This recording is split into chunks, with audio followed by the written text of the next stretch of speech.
Good evening, everyone. I now call to order the regular meeting of the City Council and Housing Authority of Tuesday, June 17th, 2025. Now, please join me in standing and singing in your best baritone voice the national anthem, and then remain standing for the Pledge of Allegiance.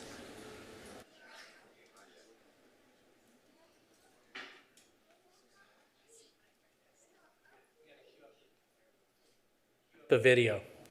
Oh, say, can you see by the dawn's early light what so proudly we hailed at the twilight's last gleaming, whose broad stripes and bright stars through the perilous fight o'er the ramparts we watched were so gallantly streaming, and the rocket's red glare, the bombs bursting in air, gave proof through the night that our flag was still there. Oh, say does that star-spangled banner yet wave o'er the land of the free and the home of the brave? Ready, begin. I pledge allegiance to the flag of the United States of America and to the republic for which it stands, one nation, under God, indivisible, with liberty and justice for all. Thank you, everybody. You all sounded great. Okay, now's the time for our moment of solemn expression, and we're very honored and privileged to have Pastor Phil Eiskens from the Lighthouse Church join us in a moment of prayer. Pastor Phil, you have the floor. You know, I always kind of find it a privilege to be able to come here to the Costa Mesa City Hall and do the invocation. I feel like I know a lot of these people here in the City Council very well, and the partnership that we've established over the years is phenomenal. It's the church and the city partnering together, but it's always good to be here. You know, Jesus said something in Matthew 6:34 that really applies to the hour in which we live. And he said, don't worry about tomorrow. He said, for tomorrow will bring its own worries. Today's trouble is enough for today. And I got to say, today's trouble is enough for today. And with so much that's going on in our world, and the Bible tells us to pray for those who have the rule over us. So we need to pray for our leaders to give us wisdom. And we should sure use some wisdom today. Leadership, and I just appreciate the City Council so much. You'll never know the relationship. So let's pray. Dear Heavenly Father, we come to you tonight full of joy and praise, Father, for living in a country where the flag still waves, Lord. Lord, we thank you for the freedoms and the blessings that you've given to us, the opportunities where anybody with hard work can achieve greatness. It's not like that in other places. So, Father, help us tonight. Bless the City Council. Be with them. Strengthen them. Give them wisdom. And all that's on the agenda tonight, I just thank you for being part of it. And we give you all the praise and all the glory. And I say these things in Jesus' name. And everybody said, amen. Thank you, Mayor. Thank you, Pastor. Pastor Phil's a special guy. He when we needed to open up a shelter, he opened up his property for us. We had our temporary shelter there, and since then we've saved a lot of lives and a lot of souls together. So he's a great guy. Madam Clerk, would you please do the roll call? Mr. Mayor, the record will reflect that all council is present except for council members Moore and Pettis. All right. City Attorney, do you have a closed session report? Thank you, Mr. Mayor. There was no reportable action taken in closed session this evening. Okay. Now, we've got Thank you very much. We've got 2 presentations, and these are very, very good presentations. We're going to hear from the Mustangs, and we're going to hear from the Eagles baseball team. And first up is the Costa Mesa Mustangs.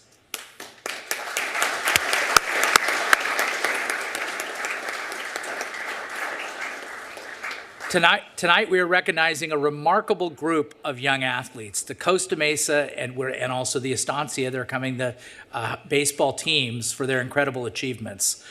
First, we're proud to recognize the Costa Mesa High School baseball team, the Golden West League champions.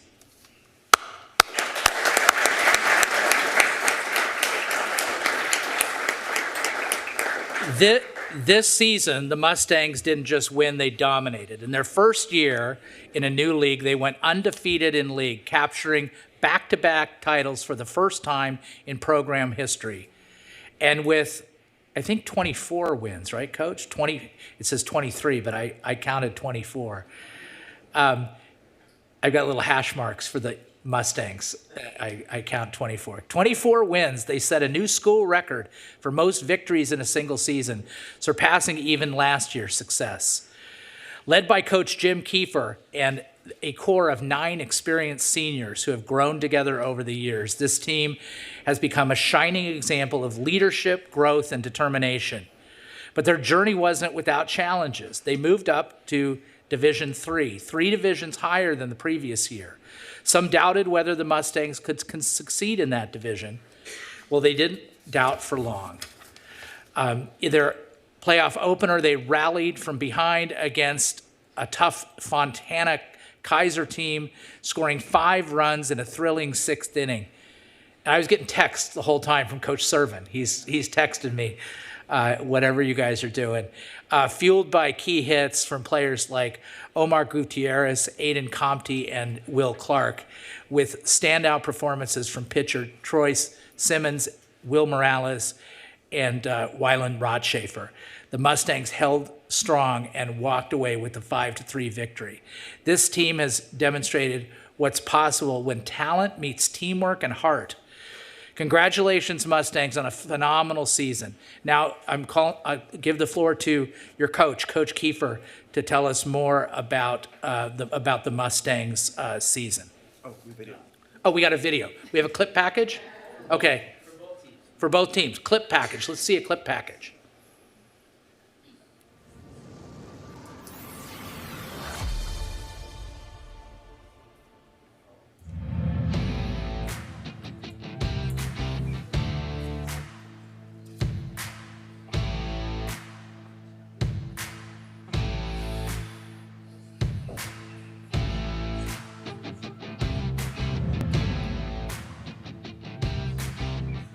We gotta go big or go home.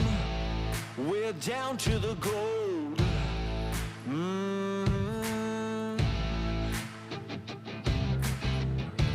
Never been a better time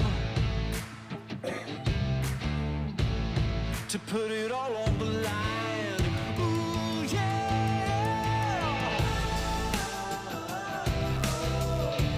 Time to put it all on the line.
this moment for a long time. All this pain became a friend of mine.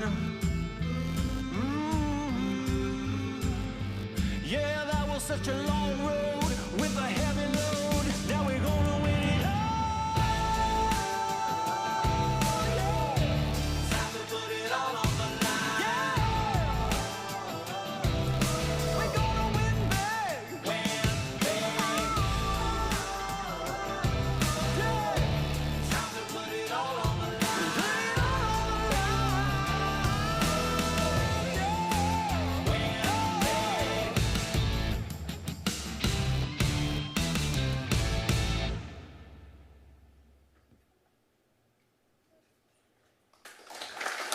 All right.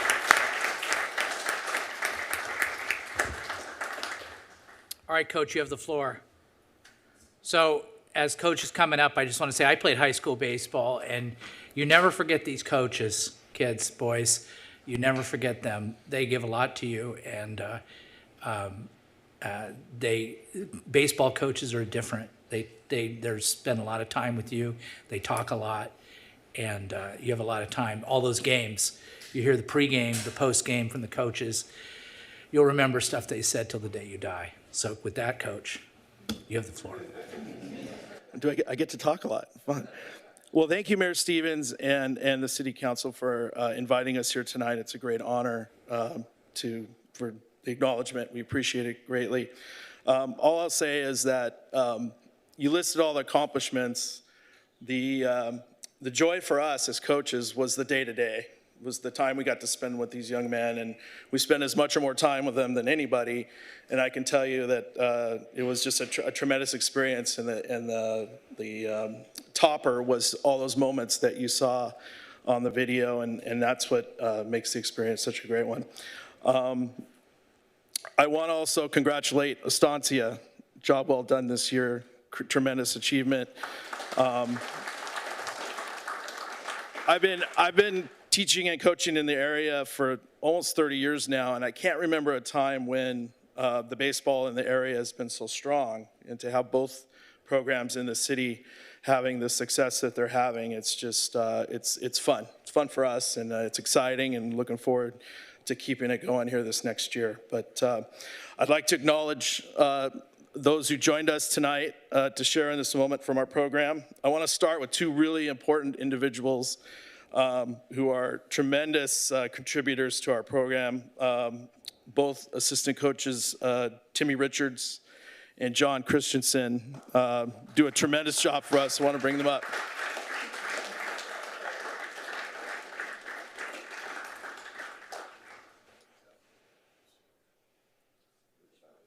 You guys can go. We gotta make room for the Eagles here. Thank you. Okay, the players that joined us tonight, I'll have them come up. We have Wyland Rothschafer.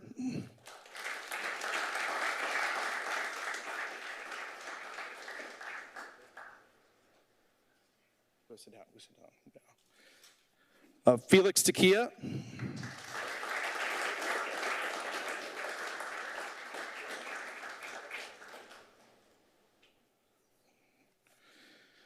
Brian Lowry.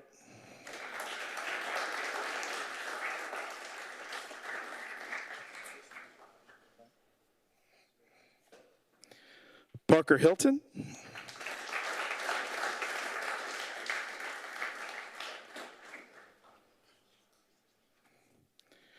Troy Simmons.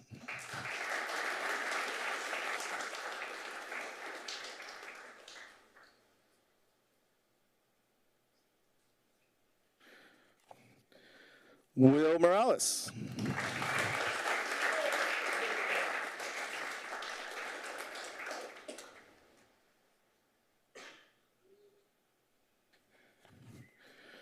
Vi Roberts.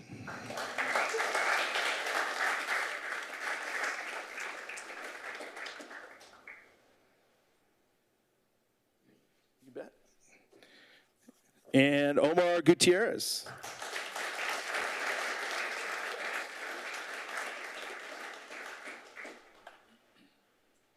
Also, I want to commend, we have a lot of scholar athletes on our roster this year, guys young men who've done a tremendous job in the classroom, in addition to on the field and in the community as well. So we're proud of what our team accomplished, obviously with the success on the field, but the quality of the young man is a testament to our parents and our support system. And it's our success is a collaborative effort by a tremendous number of people that I could spend an hour talking to you about, but I'll tell you, it's just a great contributions from all throughout the parents, the boosters, the school, and obviously the community. We're so blessed. So thank you very much for honoring us tonight. Appreciate it. Thank you. Coach.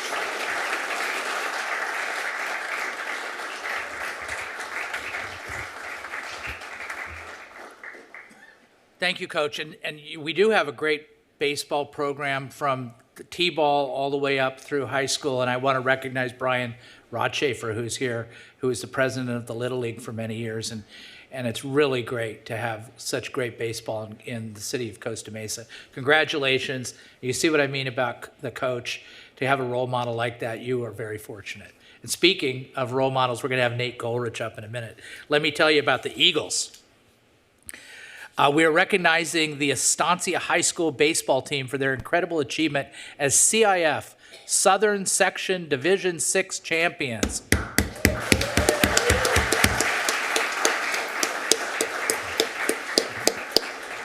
Their long journey this season was far from easy. It began with a tough 15-3 loss, a game their head coach, Nate Goldrich, described as, quote, as ugly, putting it nicely.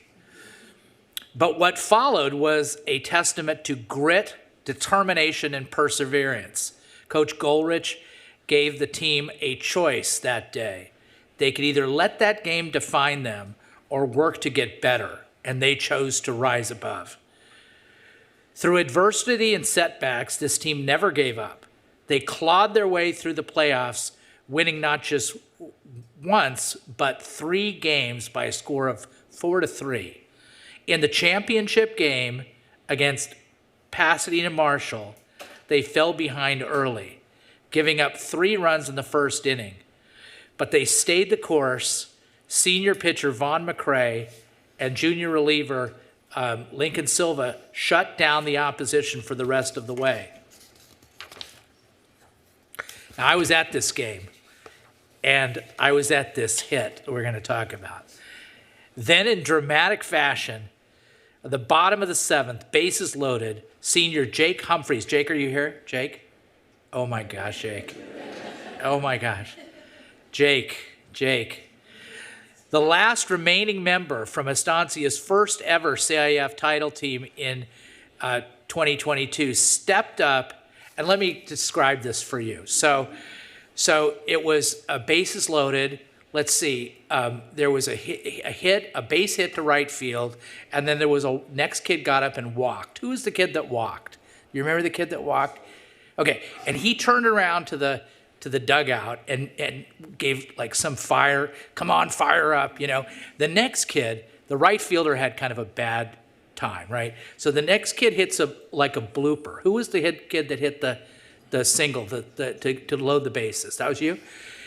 That right fielder probably could have charged that ball, picked it up, and threw out the guy at second, but he didn't do it. So now there's Jake. Jake is up there with nobody out, down by two runs, right? Down by 2 runs.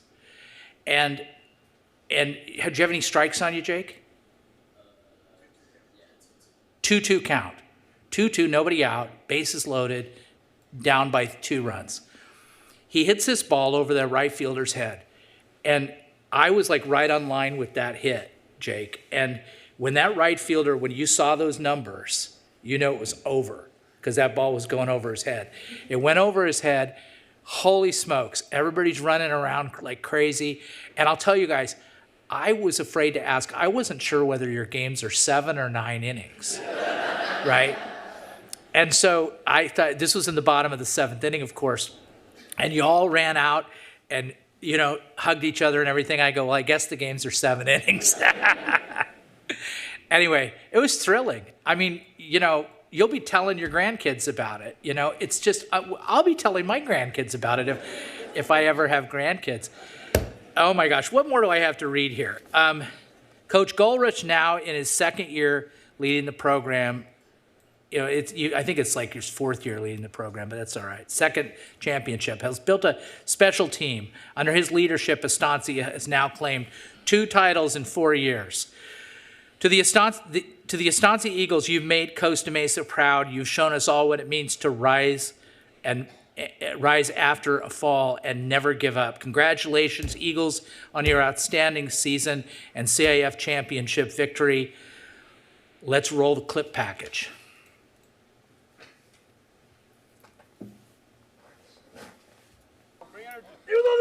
Eagles!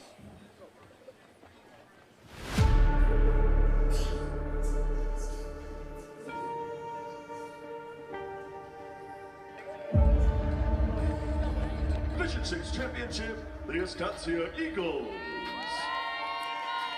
From McRae. Batting 8th things. When an eagle comes up to a storm, it flies over the storm. Okay? Today, when you face adversity, fly over it. Meet it and challenge it and beat it. Okay? All right? You've earned the right to be here. Through all your hard work, turning around our season. Okay? Go out, play tall, right? Play aggressive, play on your toes. Okay? 1-0 today, that's the goal. We don't care how. 1-0. Let's go. Let's go. Let's go, baby, go! Eagles!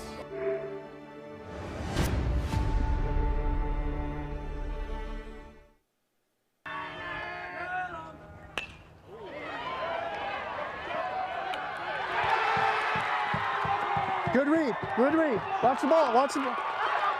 Hey. Again, you mean nothing, right? In the scheme of things, right? That's a good read. Base to base, right? Don't need a hero, okay? All right? Just need something barrel, okay? All right?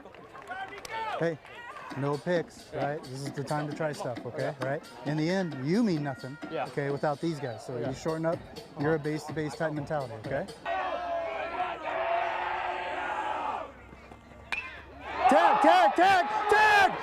Go, go, go, go! Go, come on, come on, come on, come on, come on, come on, come on! Yeah!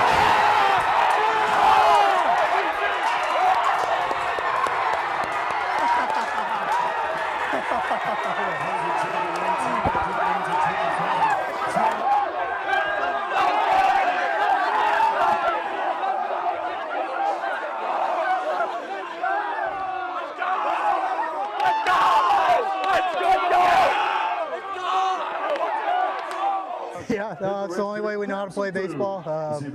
You know, you can never count us out, you know, all year.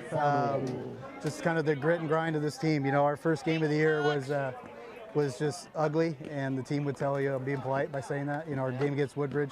And we just we just said right there, that's going to define our season. Either we can turn this around and play better, or that's going to be the way we are. And to their credit, man, they just turned it around all year. And then the playoffs, just game after game for us, just to win those one-run, grind them out games is just a testament to their character, and just so proud of this team, man. Just so proud. I mean, Coach kind of sat down with me and was like, keep putting up zeros so guarantee us to win. It's like what he does every time. Just keep us in the game. Bats will eventually come around, and that's what we did in the last inning. I got a high fastball down on the count. He kind of left it in the middle a little bit, and I kind of just poked it over. I knew the wind was blowing out there the whole game, you know. Saw him run in at the start. Man, good feeling. I saw it go over his head, and time to party now. Championships, it's Quintor and San Dimas.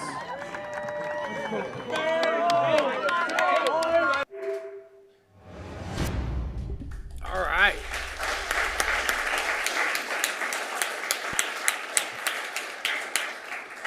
All right, Coach Goldrich, you have the floor. So while he's coming up, did you guys know that Eddie and Alex Van Halen went to Pasadena Marshall? Yeah. You guys know who Eddie and Alex Van Halen are? They used to be with a band called Van Halen and play the guitar. Coach knows. Yep. All right, Coach, you have the floor. First off, thank you, Mayor Stevens, for the opportunity to honor our program this year, and the city council members. Councilmember Arliss Reynolds, Estancia alumni. Our players see your name all over campus, so it's great for all that you do for our community as well. Congratulations to the Mustangs on a great season. Now that we're not in the same league, it's easier to root for you guys, and probably easier same way. So I know we were following you guys all year, and congratulations on a great year, winning a league title, and a great playoff run. Those that don't really know, Coach Kiefer, 18 or 14 years ago, sorry, I'm aging myself. 14 years ago, I went to my high school coach, hey, I want to get into high school coaching. And he introduced me to Coach Kiefer, and my first job was at Costa Mesa. So appreciative for all that he's done for me, and again, root for them outside of one game a year, root for them for that well. As was kind of mentioned, our year did not start out pretty. This year, I took on flag football as a coach, something that I wanted to do. Some of the girls' soccer team, who were CIF title champions as well, came to me to start the flag football program up, and got some eyebrows in our baseball program. What are you doing? You're stepping away. I'm not stepping away, but took time away. And then a week before school, our athletic director left, and I stepped back into that role. And after that first game, I went home to my family and just said, what did I do? Neglected the program I care most deeply about, baseball. And so credit to the players just to turn around our year that quickly, to be here second time in 4 years and win a CIF title. It's just an absolute amazing feeling. But not just on the field, in the classroom. We were fifth in CIF in our academic standings again this year, top 5 all 4 years since my return to coaching 4 years ago. So we're doing it in the classroom, we're doing it in the community, we're doing it on the field. So it's great to see these young men and the parents that come full force, all away games, and get the text after a loss. Hey, what happened? What are we doing? So their support's been amazing throughout this journey. Can't thank them enough. I want to call up first, Ethan Perez.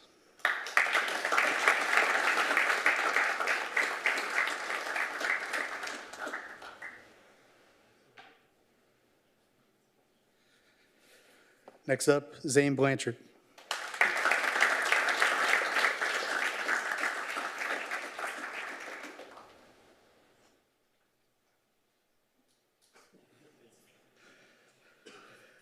Couldn't be here tonight, but I did want to recognize him as Sean Sweeney. Next up is Brooks Harder.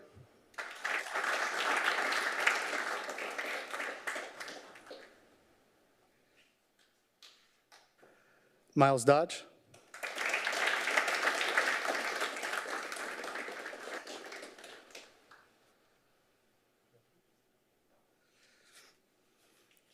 Also could not be here this evening, Carlos Hauser. Oh, right here? Sorry.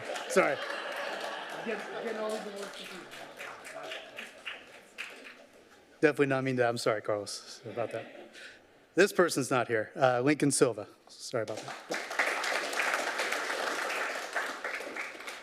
I'd like to call up Ramon Perez.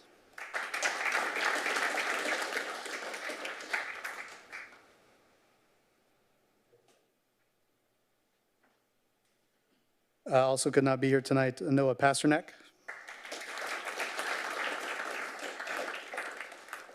Nolan, you're out.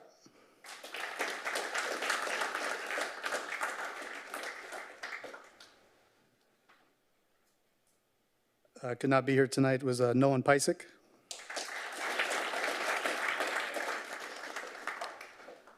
Cameron O'Fave.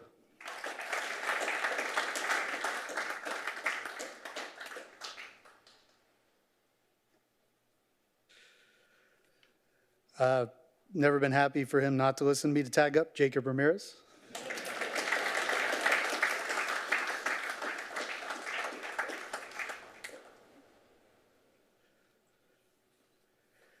Caleb Karanen.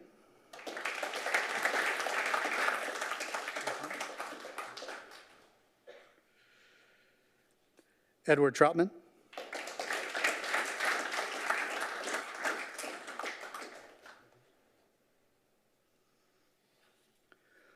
Marcus Keogh.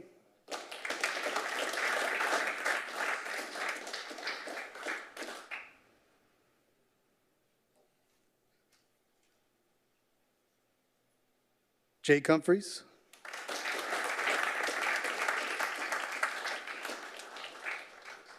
Should also mention Jake today was announced all second team CIF. Congratulations to him. This person couldn't be here tonight, probably off on a ball field somewhere, but today he was announced CIF Player of the Year, and that's Sawyer Atkinson.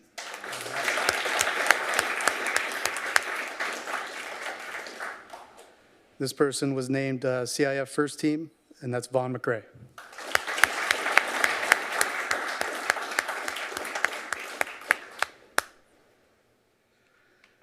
Also named CIF First Team, Nico Viramontes.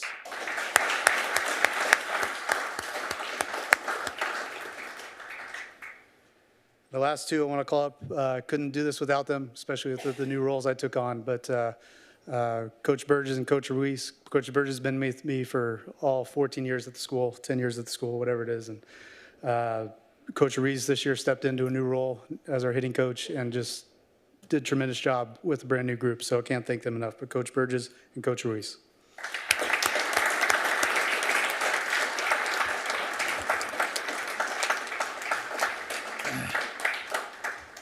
All right, so council is going to come down and take a picture, but before we do that, it's a special day for one of the Eagles. It's Carlos Hauser's birthday, so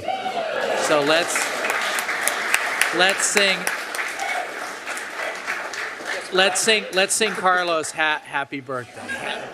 Happy birthday to you. Happy birthday to you. Happy birthday, dear Carlos. Happy birthday to you. All right.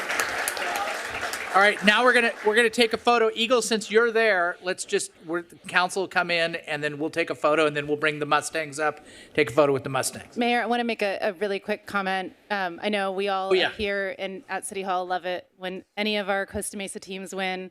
It is especially special when the Eagles win because two of us are actually alums, myself and Mayor Pro Tem Manuel Chavez. Yep.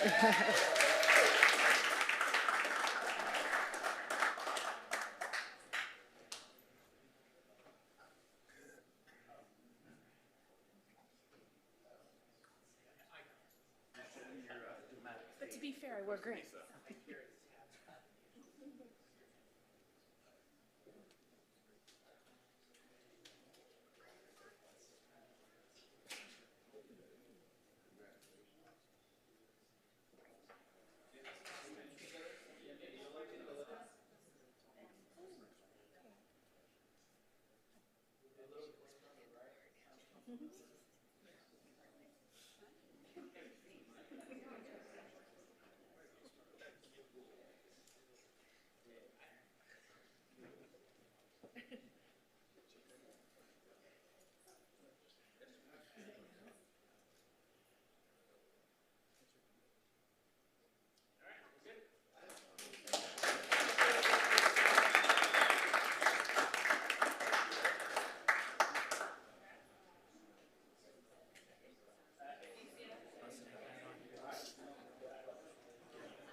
Thank you, everybody. Great job. Thank you. Have a great summer.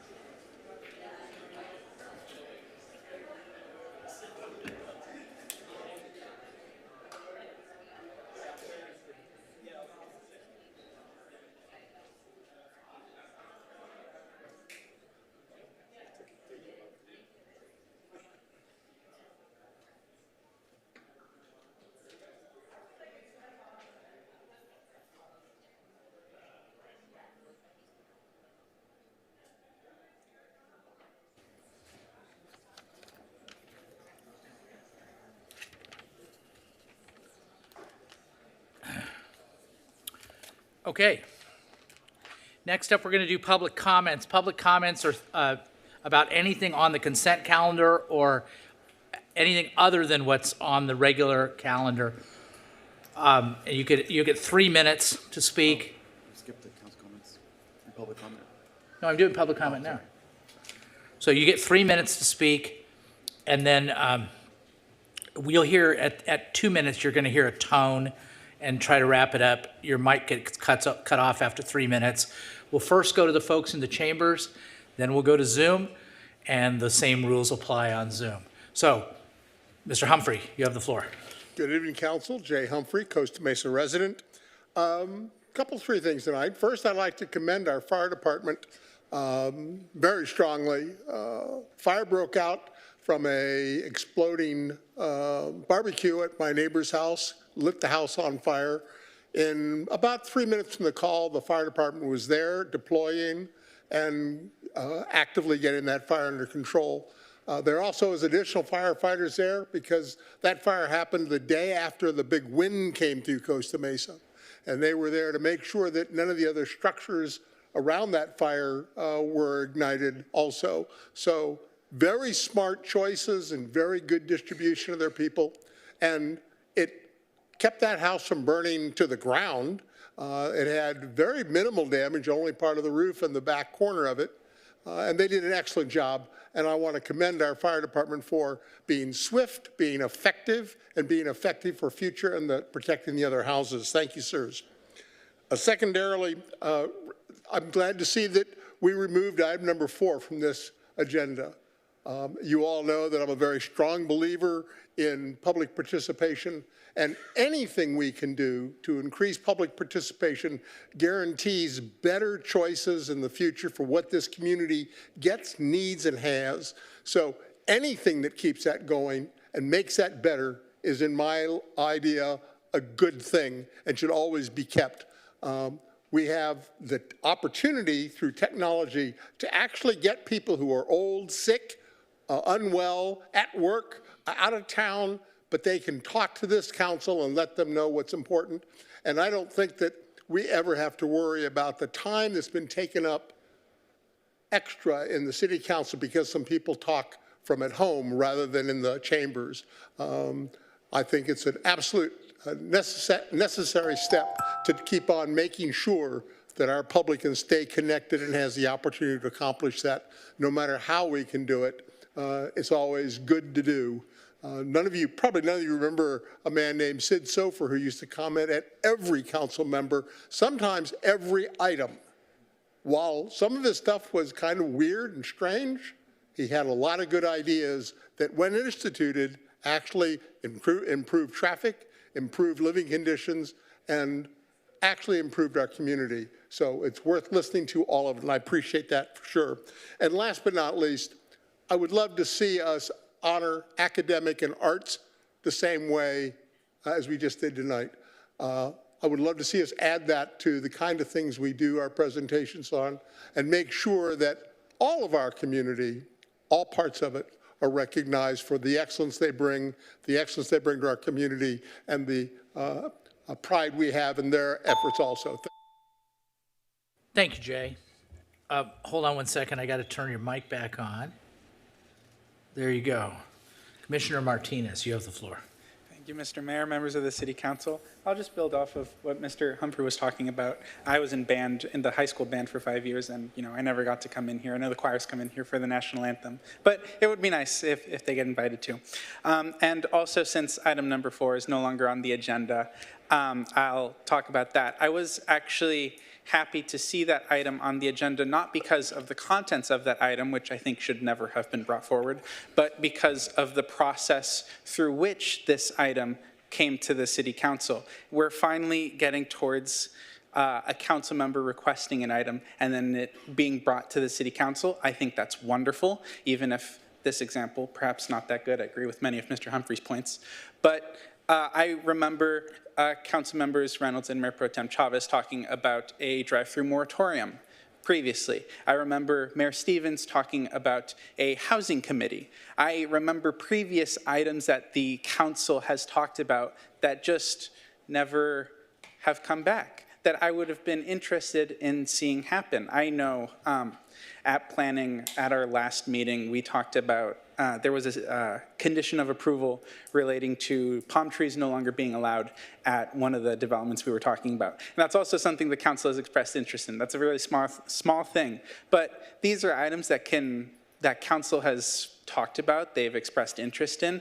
I think we should be bringing them back, just like this item that got pulled from the agenda was brought back. So I'm hopeful to see more of those items that you've previously requested and your future requests as well. Thank you. Thank you very much. Mr. Taboda, you have the floor. Good evening, Mayor and council members. For Love Costa Mesa Day, I, along with several other members of CMABS, cleaned up the Joanne Bike Trail, pedestrian and bike trail, from Placentia down to Harbor, and then Harbor where it parallels down to Fair Drive. On that leg, the Harbor Boulevard Drive or segment, there's two cutouts and there's benches for people to sit down on. And naturally, people tend to congregate in that area, and when people tend to congregate, there's usually trash.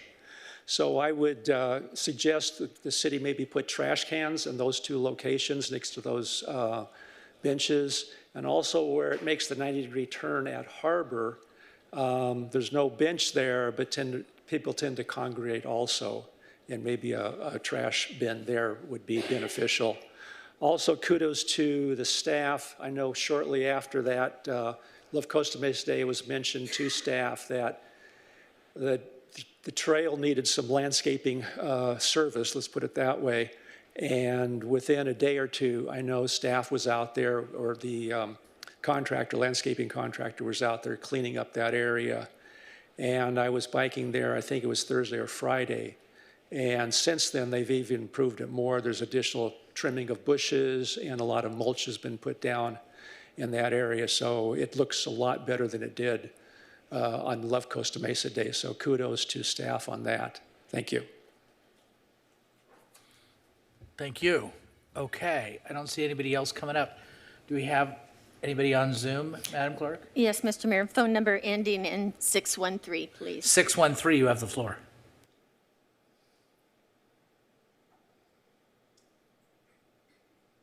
Yes, hi, good evening. I'd first like to talk about item number 4, which Councilmember Ramos wanted to bring up. And I actually believe that he wants to stop people like myself from criticizing his terrible decisions on the council, because, you know, we have things going on, we can't make it in person. And one of the only good things that came out of COVID was the ability to participate virtually. The other thing that this council did during COVID, which you hid behind, Measure K, hot shop ordinance. Remember, council member or Mayor Pro Tem Chavez, you're the one who lobbied for an unlimited number of pot shops. Measure K, pot shops, and permanent parking. You hid behind COVID to move forward your stupid agenda. But anyways, Ramos wants to limit public comment because he doesn't like criticism. You know, my advice to you, which I gave to the Rightheimer Mensayer majority, is if you don't like criticism, don't make stupid decisions. Because the direction that this council is taking our city is absolutely terrible. You guys have no understanding of second and third and fourth order consequences of what you do. I was curious about the legality of pulling this item 4 from the agenda within 72 hours. I asked ChatGPT, are you allowed to pull an agenda item after the agenda has been published? And it said, no, you have to vote on it to do that. And I'm wondering if that's the actual legal case.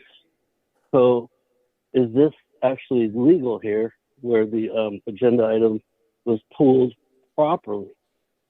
Again, I want to point out that Guillermo wants to stifle public comment because he doesn't like criticism. And I wrote about this on my blog, Costa Mesa Lampoon. And I came to the realization that Ramos reminds me of a teacher that can't control his class. And the way that they control a class is they punish people, the entire class, for the actions of a few. But I feel that Ramos acted extremely petty, and he's trying to stifle my First Amendment right to participate because he doesn't like what I have to say. So he's going to take away, he wanted to take away everyone's. I was happy to see this item was removed. But again, was it removed properly under the Brown Act? I don't know. But I hope the city attorney can address that. And finally, they're still speeding on Town Street. What you did in 19th Street has created cut through traffic on that street. It hasn't been fixed. Next speaker is Roberto, please. Roberto, you have the floor. Hi, Mayor and City Council. This is Roberto with Resilience Orange County. Just to respond to the item that was pulled in relationship to online access, Zoom access, virtual access to government meetings. One of my coworkers, Christian, was able to submit a letter that you may have reviewed. We are opposed to limiting any sort of access for community at this time or ever. I think it's important. It's in the opposite direction of where we should be heading. We've been advocating for the Latino community. This is our 4th year now. 29% of the city of Costa Mesa constituents have listed Spanish as their primary language spoken at home. That's under the redistricting information that you all have on the website.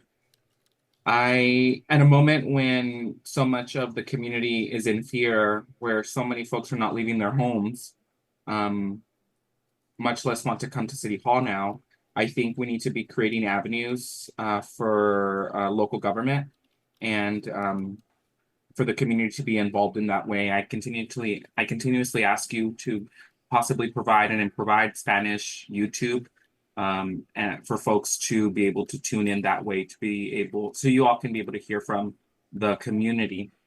I also want to talk a little bit about a due process city. It's important for the city council to continue to support the Latino community, to support the immigrant community who is being indiscriminately targeted at Home Depot, on the streets of Costa Mesa. You can do more by providing funding for legal defense for Costa Mesa constituents. Thank you so much. Thank you very much. No further speakers, Mr. Okay, Mayor. we'll close public comment then. First up, as fate will have it, from District 2, Lauren Gameros. You have the floor, council member. Thank you, Mr. Mayor. So, first of all, I want to apologize to the constituents if they took what I said as a way to stifle their freedom of speech. My intent was to engage in a conversation about it publicly, the way you're supposed to do it, and see if we could find some kind of consensus. Unfortunately, we won't be doing that, at least not this evening. Maybe moving forward, we can figure out a way that we can come to some sort of an agreement without keeping the public from having their free speech. And that's all I'm going to say about that for now. Moving forward, I'd like to thank Public Works. Some things that they've accomplished recently. It's really nice to see Raja Setharaman and his team did some street improvements. It came out wonderfully. I happened to see them myself. Stromboli Road, Littleton Circle, Ford Road, Samar Drive. I'm excited to see when they get to my neighborhood and start doing my streets that they come out as nice as the work that he did there, or he oversaw there. I'd like to thank his crew. It's great to see Public Works is out there. I also want to put a special thanks out to Brian Gruner with Park and Rec. If you haven't seen the Balearic Park pickleball courts that they've done, they came out absolutely stunning. It looks beautiful. They did a great job there. It's going to be an awesome opportunity for the community to get together and have some great recreation time out there. And last but not least, I'm going to just be very brief. Chief Ron Lawrence has a 35-year career that he's going to be ending with us and his retirement. He'll have his walkout and change of command on June 27th at 10 a.m. And I'd like to wish him all the best. And if anyone has an opportunity to do that as well, he's been a great mentor to this community, a great leader, and he leaves behind him a very successful police department. That's all I have. Thank you. All right. Next up from District 5, Council Member and proud Estancia Eagle, Arliss Reynolds. Thank you. I'm going to start on a happy note, wishing a happy birthday to District 5 Planning Commissioner David Martinez. And at his request for his birthday, I'll request that we do not sing for him in chambers today. And then I do want to pivot to, I think, what's weighing heaviest in my mind and heart, and I think many in Costa Mesa, and that's the very current, very serious challenges facing many in our community that has, as was stated in public comment, caused many members of our community to be afraid to leave their homes. I've got some friends who work as attorneys in immigration, so I've been hearing some stories from the front line about what is happening, real stories about what is happening, and how Costa Mesa families have been impacted, in particular detention with no due process, detention with some very inhumane, almost cruel treatment, and it is a scary time. Councilmember Guimeros uses the phrase "a tale of two cities" often, and I think this is a case of that, where many people are living their lives as if it's a normal time in Costa Mesa, but many people in our community are living in fear right now, and I just want to express that we're aware of it. There are a lot of people very concerned, and I have been heartened by the number of people who are raising their hands saying, how can I help? What can I do to help? I've been heartened by the number of people just looking for ways to get involved, and people who have taken action on this issue. There are a lot of ways to get involved, so many ways it's sometimes hard to parse through. So I do want to just share one organization and then invite folks to reach out to me if you're looking for ways to get involved. I can also share some information. The one organization in particular that's really at the center of a lot of organizing in Orange County is the Orange County Rapid Response Network. They've become the center, I think they're going on 10 years or so now, but really the center for organizing for folks who are willing to respond rapidly when there may be sightings, to help get accurate information out into the community, but they're also organizing grocery distributions and other distribution of resources to individuals and families, again, who are afraid to leave their homes. So if you're looking for a way right now, I encourage you to plug into the Orange County Rapid Response Network. I also invite you to reach out to me to look for ways to help. Some city business. I have a couple of requests based on public comment. I'm tempted to rattle down a list of ideas, but I'm going to refrain from that. There's a couple of requests related to some ongoing projects. First, related to Randall Preserve, a very exciting project in front of us, but I've been engaged closely with some District 5 constituents who live on the edge of Randall Preserve, who are very concerned about the number of encampments and the associated fire threat from those encampments. We had a great walk with the multitude of agencies who are involved in that project, Mayor Pro Tem Chavez was there as well.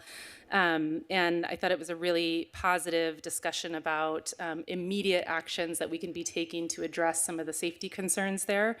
So I'm excited about some follow-up in that. I do have a request for tonight. If, as part of the city manager's report, we can get just a quick update on any clearing activity at Randall, if we're allowed to, but also Canyon Park and Fairview Park, knowing that 4th of July is right around the corner. So I know fire is always a concern with the new fire hazard maps and what happened earlier this year in Los Angeles. I know residents who live along in those areas are especially interested in getting an update on fire prevention tactics. So I'd appreciate an update on that.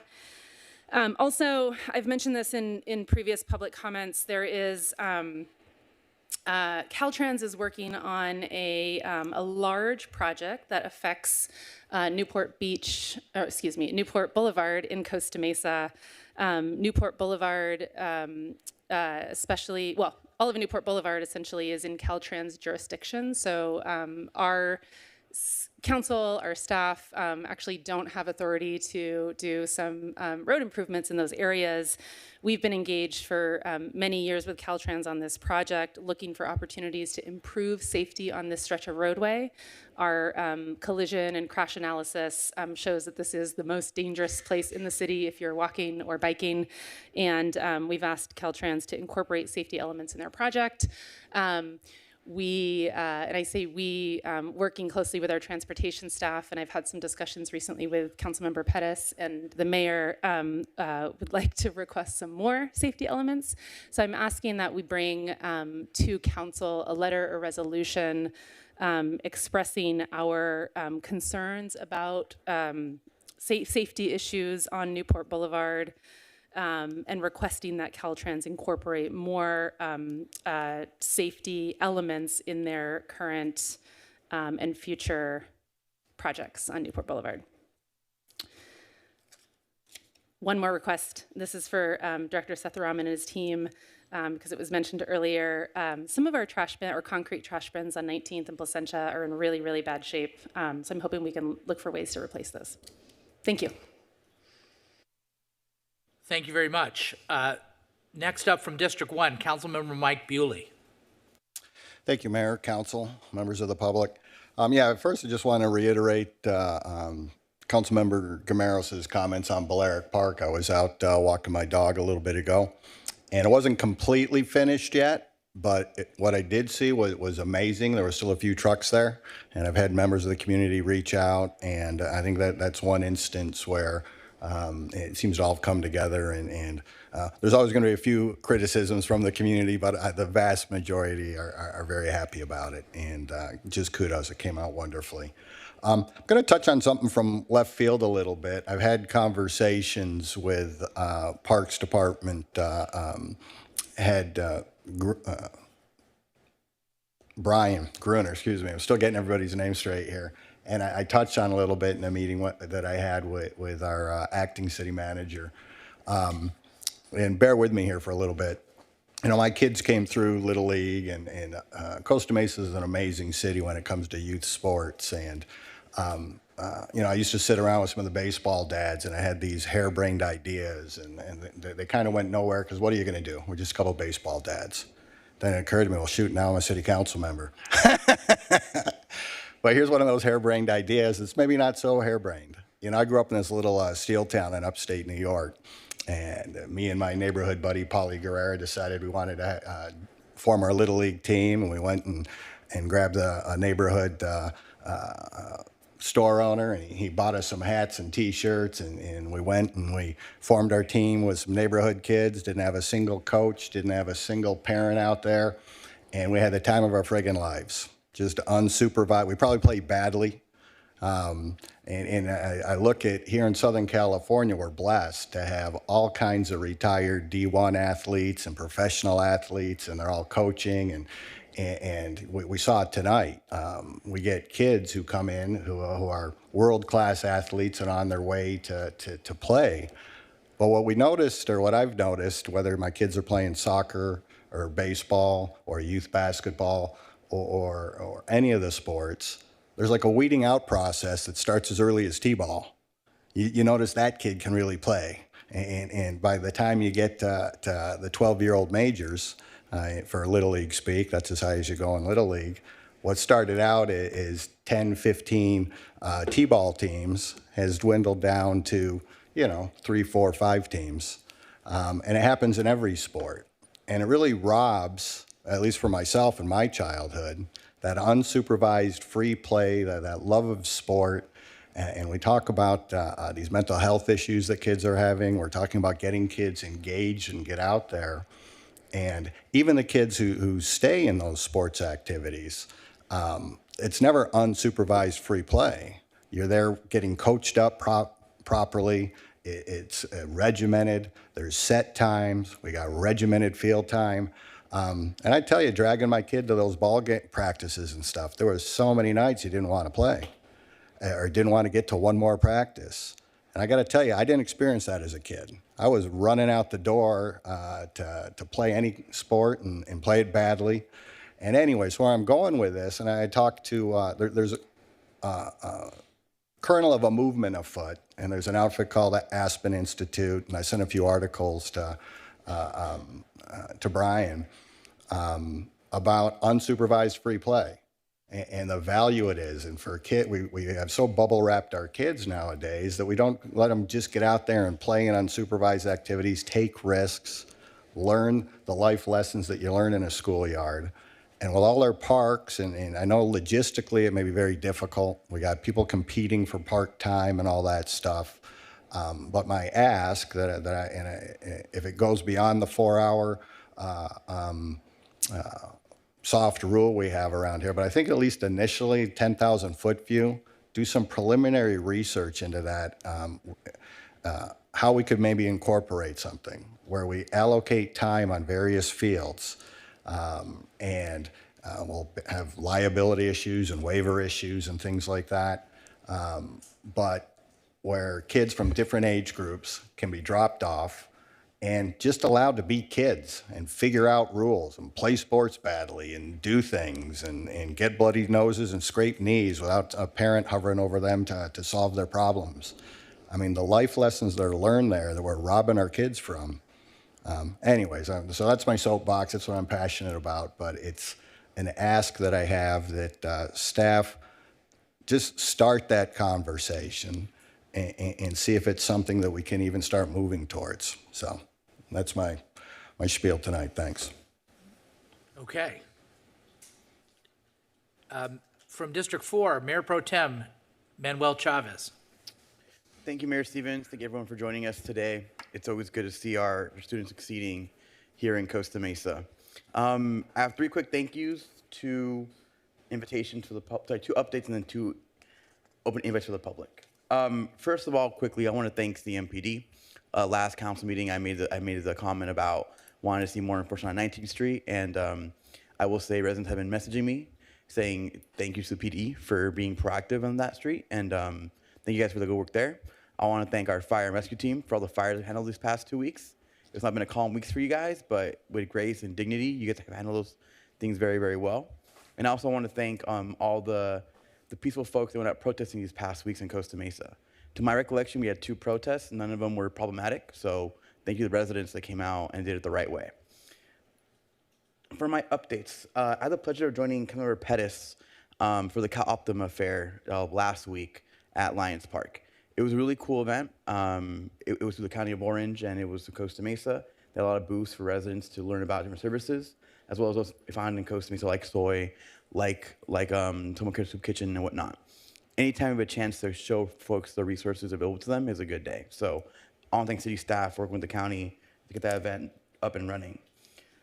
I also had the privilege, when Mayor Stevens can attend an event, to go on his behalf and give our seal of approval to new businesses in Costa Mesa. I had the pleasure of going to Zoom Drain North Orange County, founded by two Orange County Fire Authority firefighters, Brent and Dylan.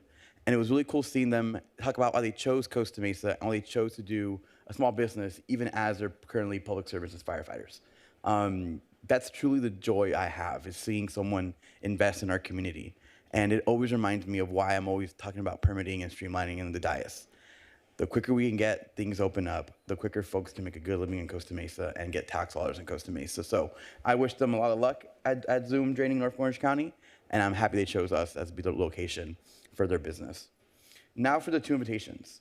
Reminder to all folks that have parents, that have kids in Costa Mesa. We have free lunch at the Donald Dunn Library Monday to Friday from June 23rd to July 18th. From 12 to 1 p.m., as long as supplies last, your child can get free lunch without any questions asked. It's a great way to get them out of the house, get to the library, get a book, get them carried at Lions Park, and get them fed for free. So check that out if you need it, June 23rd, July 18th, Donald Dunn Library. And finally, I'd be remiss if I don't invite everyone to my birthday party on July 3rd, the Costa Mesa Independence Day party that Mayor Stevens helped create. It's gonna be a lot of fun at the fairgrounds. It'll be from 5 to 11 p.m. Tijuana dogs, good booths, good vendors. And more importantly for me, it's my 30th birthday. So come celebrate America with me and have fun at the party. Thanks, everyone. For sure. Yeah, come on the 3rd of July. So regarding the comments of Councilmember Bewley, I 100% agree. That's how I grew up. It was a lot of fun. And what we used to do, and I'll work with him on that and talk to Director Gruner. We used to have a thing, and we called it Parks and Recreation is what we called it. I've talked to Director Gruner about this. And it was just, we opened up the school sites, and kids would just, that would be a base for them to go. And then we go there every single day, and we play everything you can possibly imagine, ping pong, caroms, over the line, you know, whatever. We got into some trouble too, as Councilmember Bewley mentioned, but that's all part of growing up. And I think I agree with him. I coached for 18 years, and you know, the expectations. You heard what Coach Goldrich said.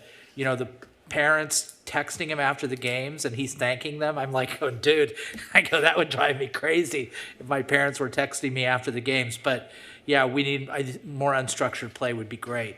To my remarks that I was going to make, though, Public Works, kudos to Public Works Department. The Adams Pine Creek, I've been meaning to mention that for a long time, how great that turned out. And I got, the ACCOC beat me to it and gave the Golden Hub Award to our Public Works Department for that project. Let's give it up for that. So then they do the batting cages, you know, in working with Parks, the Parks Department do the batting cages over at T. Winkle Field, which turned out just spectacular. And we cut the ribbon, and we had world champion Adam Kennedy there for the festivities. And then to top it off, as Councilmembers Gameros and Bewley mentioned, Balearic Park, which is my neighborhood, and they transformed a piece of crumbling asphalt into 2 beautiful basketball courts and 2 beautiful pickleball courts. And when I was coming home that night when it was finished, and they were still working on it actually, it was euphoric to see that. I don't think I can count on one hand the amount of times I've had that reaction as a council member. It's beautiful and a tremendous improvement that neighborhood has waited for a long time. Moving on next week, next Wednesday, is the State of the City. The State of the City, Tony Dodaro and Hadassah Jakar are helping me with this. And it's Costa Mesa Cares, where I'm going to talk about the collaboration that we have with our nonprofits. That's something I'm going to mention in a second, too, in another context.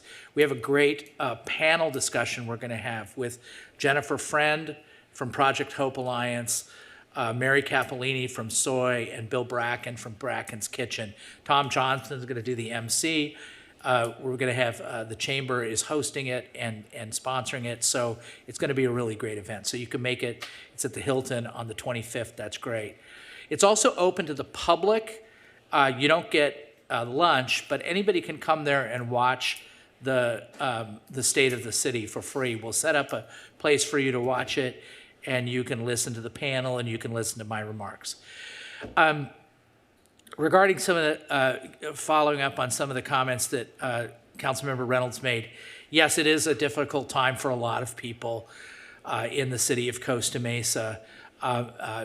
Mayor Pro Tem Chavez and I last week put out a statement. Everybody can read that statement. I'm not going to read it to you or summarize it for you, other than to say I really appreciate the work of the staff. Our interim city manager, Cecilia Gallardo Daly, was really good about bringing everybody together. Work with Roxy Fayed from the PD, and again Tony Dodero, who's getting a lot of shout outs in my comments tonight. Put together, I think, a really solid statement, and thanks to the city attorney and our deputy police chief to helping us with that as well. We're going to have protests, and that's good. And I know that we have the best police department in terms of dealing with that. A police department that is smart, knowledgeable, cares about the First Amendment, and cares about keeping people safe. So I feel really confident that people can protest in the city of Costa Mesa as they did in 2020 with peaceful ability to express themselves. I'm also, this is a situation, like I said, we can't control what's happening on the state level or the federal level, but we can control what's happening in our city.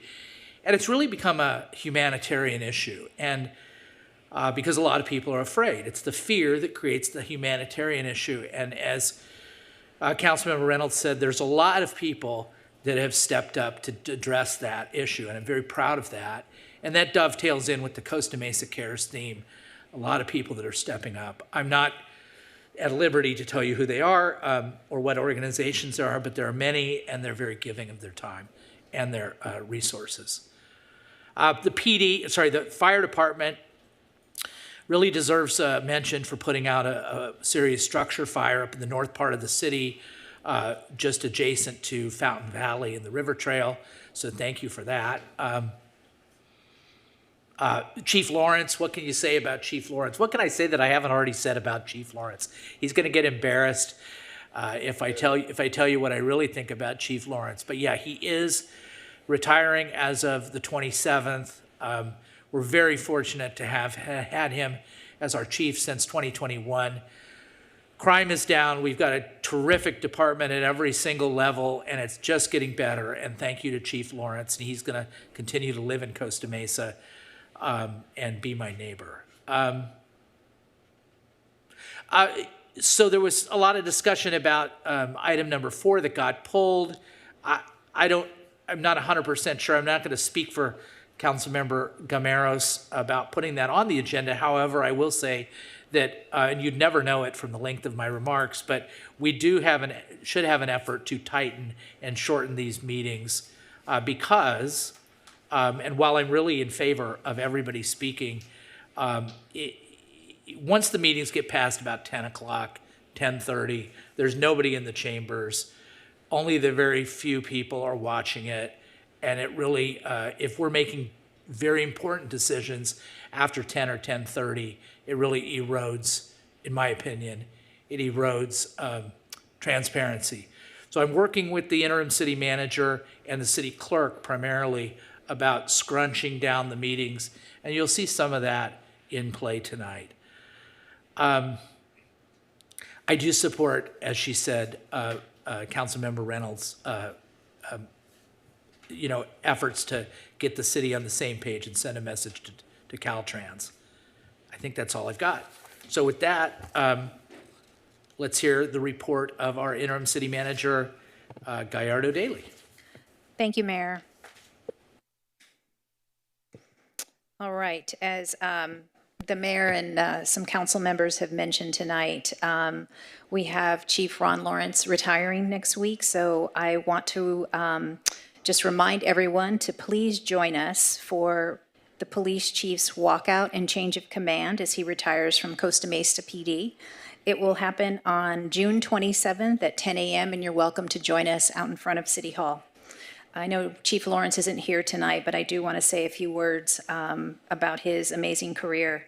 He began it in 1989 and promoted up the ranks with different law enforcement agencies in California, including serving as police chief in the cities of Citrus Heights and Rockland before his appointment as Costa Mesa police chief in September of 2021.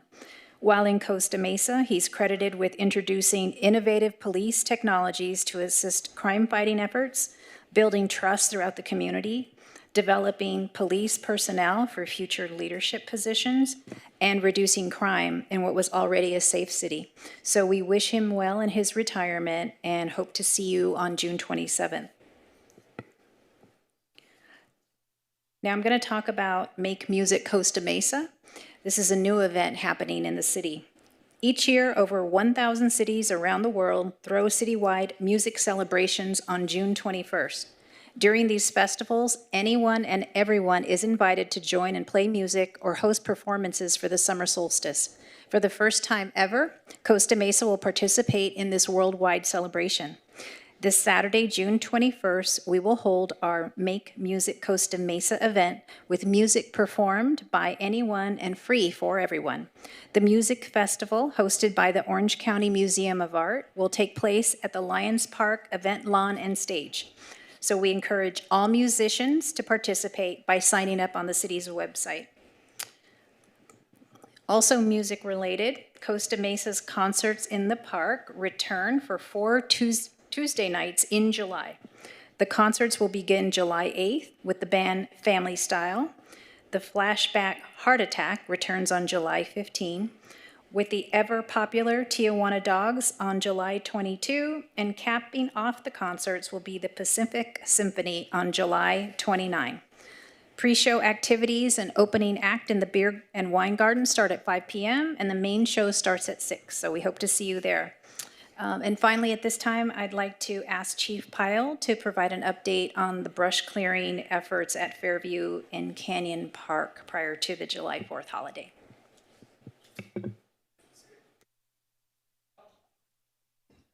I don't really need it. Thank you, City Manager. Good evening, Mayor Stevens and City Council. As to the request for what the brush clearance is for Fairview Park and also the east side, if you would, of Placentia. Right now, the biological surveys have to be done first to make sure that the natural habitat is ready for mowing, and then the standardized scheduling would be for next week as long as the biological survey supports it. If not, then the biological survey will survey until up to 4th of July to try to get that mowing in prior to the 4th of July. And for Canyon Park's not a mowed park, it's a natural preserve. There is grass at the top half of it that is standardly mowed by Brightview. The lower portion is a naturalized park that is manicured on a weekly basis by Brightview. Randall Preserve, it's outside the city limits. It is on private property. It is county. Do appreciate your interaction that you've given with the chief and ourselves. There's been a lot of commentary on it recently, and because of all of your interest in it, there has been an increased level of participation with our countywide partners. There have been multiple walks down there seeing where the unhoused have been living. The private property owner has been advised, and on our side, fortunately, the Orange County Fire Authority, who actually has to deal with more of that than us because it is county property, has engaged, and we saw just last week when we did get the fire down there, they helped engage with us. We canceled them, didn't need them, but it is a continued effort from the awareness that we are getting some traction from our countywide partners as to there is an issue there. It's probably more of a policy issue right now to get it cleaned up between the city of Costa Mesa and the county, as it is county property on private property set to become Randall Preserve as it changes ownerships. So a lot of things that weave through, but we are aware of it. We are constantly watching it. It sparked off again last week. We were able to take care of it in just a few minutes with the rigs. So it's high on our radar as it is with yours, so appreciate the help.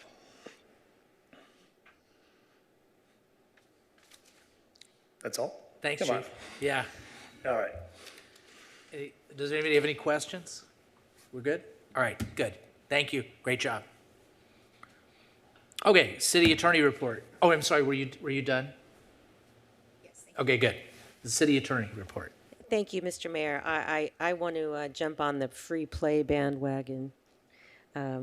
I highly recommend a 3-year-old who wants to play paint pictures on my face. Just pretend. It's very, very, very fun and creative. I don't have anything to report specifically with regard to our legal situation, but to say everything seems to be going really well right now, so I'm glad about that. We'll also be working with the city manager's office to issue guidance to employees in the event that any federal agents should come into city facilities. So that's all I have. Thank you. Thank you very much. All right, we're all the way up to the consent calendar. The consent calendar, these items are to be considered in one motion. They're routine, unless they're pulled by a council member or a member of the public or a staff member. A couple of notes. We have abstention from item number 3 by Councilmember Gameros because his wife works at Priceless Pets. And then I have to recuse myself from item number 6 because of campaign contributions I've received from Ware Disposal. And so we have number 6, 5 and 6 that have been pulled. So can I get a motion on the balance, please? I move to approve consent calendar. Okay. Moved by Chavez and seconded by Reynolds. Let's call for the question on the balance.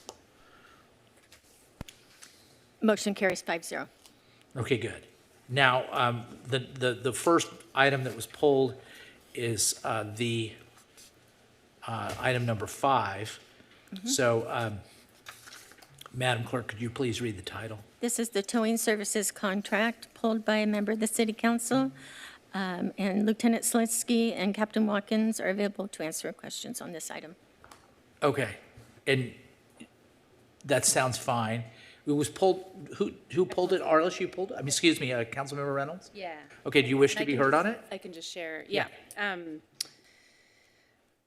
First of all, I want to thank Captain Watkins for lots of Q&A in the last 48 hours. I wanted to share with council and the public some of the information that I think is important out of this, and some discussion we've had on a couple recommendations to consider after public comment. So just zooming in on a few items. One thing I've noticed through observations, and I've shared this with our public works director, who I thought actually managed this contract. I have on multiple occasions observed speeding and what I would characterize as some reckless driving from some of our tow companies. And so that was one concern I had when reading this, and we had some discussions on how to address that. Another concern from some personal experience and some other comments is just the high, or other public feedback is just the high cost of retrieving your vehicle. And so I did dig through the language, and Captain Watkins confirmed that there actually is language in these contracts that if your car is ever towed, you should be able to get that released 24/7. So I had been concerned that there was, if your car was towed on a Friday evening, you have to wait till the Monday. So I was happy to see that language, and we discussed some ways to make that information more available to the public in the event that someone's vehicle was towed. So I have no questions. I just wanted to share that. Maybe the questions could be a sort of a confirmation of a couple of things we discussed. One, the contract language talks about how we want to make sure the tow trucks can quickly respond to a call out, can respond within 15 minutes, there were several words about responding quickly, which, made me concerned about this observation of speeding. So we talked about just adding some language to the contract affirming that, the highest priority is to drive safely on the city streets of Costa Mesa. We also talked about a web page that we have where we can add some information on what to do and what your rights are if your vehicle is towed. And I think, we can confirm that what we talked about makes sense. If you want to elaborate at all, that's helpful. Yeah, we'll work with City Attorney Barlow to put that language in, reference safe driving habits and ensuring that that complies. And then we do have a web page for towing information to set up a tow hearing, but we'll expand it and add some of those points that we discussed. Yeah, thank you. I have a question while the item is pulled. I recall vaguely when we last renewed our towing contract during COVID that CMPD was encouraging us to do two operators. The then council on a 4-3 vote, I was a swing vote, ended up adding a third person to try out, to let someone new try out the chance to prove their business to Costa Mesa. We're now back to this point. Is it your preference as CMPD to have 3 or 2? Working with the Traffic Bureau for the last 2.5 years now as the lieutenant commander in there, and also being with the city for 29 years. Early on when I started as well, we had 2, and so I was used to that. However, having the 3 now has proven for me and my unit to be very resourceful and successful. Reviewing the RFP and everything that all 3 had to offer, there wasn't any way for me to say which one I would want to let go if I had to. They all provide excellent service to our community. We can add that language, but from my point of view, they are all safe. They're all responding and clearing our intersections safely so that everyone can get home or get on their way safely. So it is my preference to keep to the 3, and that's what we have recommended in our staff report. Okay, thank you for answering my question. Okay, any other questions from council? Yes, Councilmember Gameros, you have the floor. Thank you, Mr. Mayor. So I do have a few questions regarding the contract and how all of this works. So as far as requirements go from the towing companies that we've chosen, in the impound storage yards that they have, say in an evidence hold, when the vehicles are secured for whatever reason, is there a requirement that the vendor that we chose, whatever the towing company is, own that property that the vehicles are being stored in? I don't believe it was if they own it, but if they had in their RFP the property that we needed for them to handle the volume of vehicles being towed. So if they're leasing out the property from someone else and say they want to store vehicles that were involved in a crime scene, do they need to let you know that they are not the owner of the property that they're storing your vehicle on, that they're actually utilizing a landlord? Like, I'm just going to give an example, probably not the best example, but whenever we took a cannabis application, and if you did not own that property, we needed a letter from the landlord saying whoever the leasee was compared to the leaseor, we needed permission from the landlord saying, yeah, you can use this property to engage in this type of business. So my thought in this is that if you're going to get a vehicle that was involved in a major accident, whatever it was, or a major crime, is there a requirement, for one, from the police department, secondarily from the lease, on a lease, if they didn't own the property, that they get permission to do such a thing? I'm not aware that the requirement to own the property is in the contract, as long as they can meet the scope of work and provide the necessary services that are outlined in the scope of work, which would be to provide those secure areas to store vehicles as described. Okay, thank you. Secondarily, it seems that Southside offers some sort of a service. I don't know how to word it exactly, but I noticed that once a year during the fair, they have somebody from police and fire, it's usually the chiefs, in an RV crashed into each other. I have to say it's a great advertising model, but my ask is there opportunity for the other 2 towing companies to get in on this opportunity? It would be a joint effort kind of a thing or something like that. It seems like Southwest, I mean, they have a consultant that comes to a lot of city events who comes, I thought he was the owner of Southwest, but come to find out, no, it's a consultant cheering me up, so to speak. How do we go about getting the other 2 towing companies involved with this, this awesome RV crash up derby thing so that everyone has a chance. Well, Lieutenant Selensky and I can say firsthand that we've both driven in the demolition derby. My neck just finally got better after 2 years. But I was offered as well and turned it down, so. we're mere participants in that event. We are not engaged in the planning or the promotion of that event. So my understanding is that Southside has some connection to the promoter to provide the vehicles. But of course, we'd encourage everyone to get involved as long as that's within the promoter's wishes of the event at the fair. Is Southside here? There we go. Do I have the ability to speak to Southside? Yeah, let me think. So we're right in the we're in the question and answers. Is that, I mean, it's fine with me. What do you think, City Attorney? Is this a good time to do it, or do we have to wait for the public comment part? No, I think it's fine to ask the questions now. Okay. All right. Come on. Do you want to come up? They should come up to the podium. Probably gonna, unless you want to yell from back there. Yeah. Come on up so everybody can hear you and you're on the record. Can you identify yourself, sir? Sure. My name is David Padua. I'm the owner of Southside Towing. I'm not sure which lobbyist. I only have one person that I used once for Irvine and once for Costa Mesa. It's an event that we do encourage the police departments to attend. Our goal is to raise money. We have the ability to utilize the other tow companies if they'd like to donate vehicles and help build, and I'm all for it. We have other companies, Aliso Viejo. We also have a company in LA that donates vehicles. Anaheim Fullerton donates vehicles. So I know G&W helped us out last year with the vehicle painting, one of them. So it's a fundraiser. Last year we raised $65,000 for chalk. 100% of the money goes to chalk. I don't keep any of it, and I just build them, and it's a fun event, and it keeps growing every year. So if MetroPro and G&W would like to participate, I'm all for it. Perfect. That's what I wanted to hear. Thank you. No problem.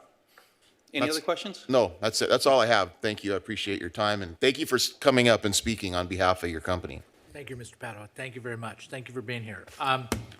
Anybody else? Okay, let's open up. Thank you. Let's open up to the public.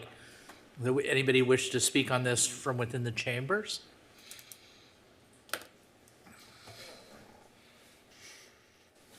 Jesse Peters. I'd just like to ask, before we have our car towed, if it's possible if we get a warning. I think it was last year I was at Fairview Park. I'd already paid for my tags, but I didn't have them on my truck yet. It was like about a month late. I had gone for about a 6-month run, mile run with my dogs. I came back and my car was gone. And I'm like, where's my truck? And so then I had to walk 2 miles to get back home, started calling around, finally called the police department, found out, well, your car's been towed. Couldn't find out my tags were old. And I knew they were old, but I still hadn't gotten the sticker in the mail yet from the DMV. If I'd gotten a warning, I could have run to AAA and gotten it and not been inconvenienced like that. So that personally happened to me last week. One of my neighbors, same thing. He was about to go to work. The police were out front. His tags were old as well. He got towed, no warning. So it's like, in recent years, it seems like it's out of the blue. Suddenly we're getting our cars towed, and we're trying to be responsible citizens and get our tags, but the DMV's really delayed sometimes. So if it's possible to give us a warning, I would really appreciate it. Thank you. Thank you. Yes, ma'am. Hi, I'm one of those consultants. Yes. Maris DiPasquale, I'm here on behalf of G&W Towing, mostly out of a desire to have someone do the speaking on their behalf. So first, we want to thank the city staff and Costa Mesa Police Department for their hard work and making this a smooth process during this RFP, and also express our deep appreciation to the police department for an incredible partnership over the last 5 decades. G&W Towing is a proud third-generation, family-owned and operated business based here in Costa Mesa. They own their property and their yard and have for some time. Originally started out of a Shell station that the founder, the grandfather, owned here. Generations of the family have attended Costa Mesa schools and are active in the community, charities, and other things, and would be happy to participate in the Demolition Derby. I know we did last year as well. In recent years, towing companies across California have been hit hard by changing regulations, particularly around impound, storage, and consumer protections, like you just heard. These rules, while well-intentioned, have significantly reduced the volume of tows statewide and made it increasingly difficult for companies like ours to operate sustainably. This is especially true here in Costa Mesa, but we remain committed to always delivering the highest level of service to the community. We believe this commitment is why we scored well on the RFP. We maintain a fully staffed yard, and because emergencies don't follow regular business hours, we have staff in the office 24/7, 365 days a year. So if you were to come out and realize your car had been towed, you're not calling a number waiting for someone to get down to the yard. There is someone at that yard 24 hours a day, 365 days a year. And over the decades, we've expanded our fleet and refined our operations to meet the evolving needs of the city. Like the council member mentioned, a large portion of the lot in the building goes to holding evidence, because oftentimes that evidence sits there for years, sometimes even decades. We're honored to continue to work with the city of Costa Mesa and Costa Mesa PD. Look forward to many more years, and we have our ownership team here, should they be needed for questions. Thank you. Thank you very much. Madam Clerk, do we have anybody on Zoom? Yes, Mr. Mayor. The first speaker is Faris Hassan. You have the floor. Hello? Yes, you have the floor. We can hear you. Hello, Honorable Mayor and City Council members. My name is Faris Hassan, and I'm here attending on behalf of Hadley Tow. We are the fourth proposer that the Costa Mesa Police Department never got a chance to see.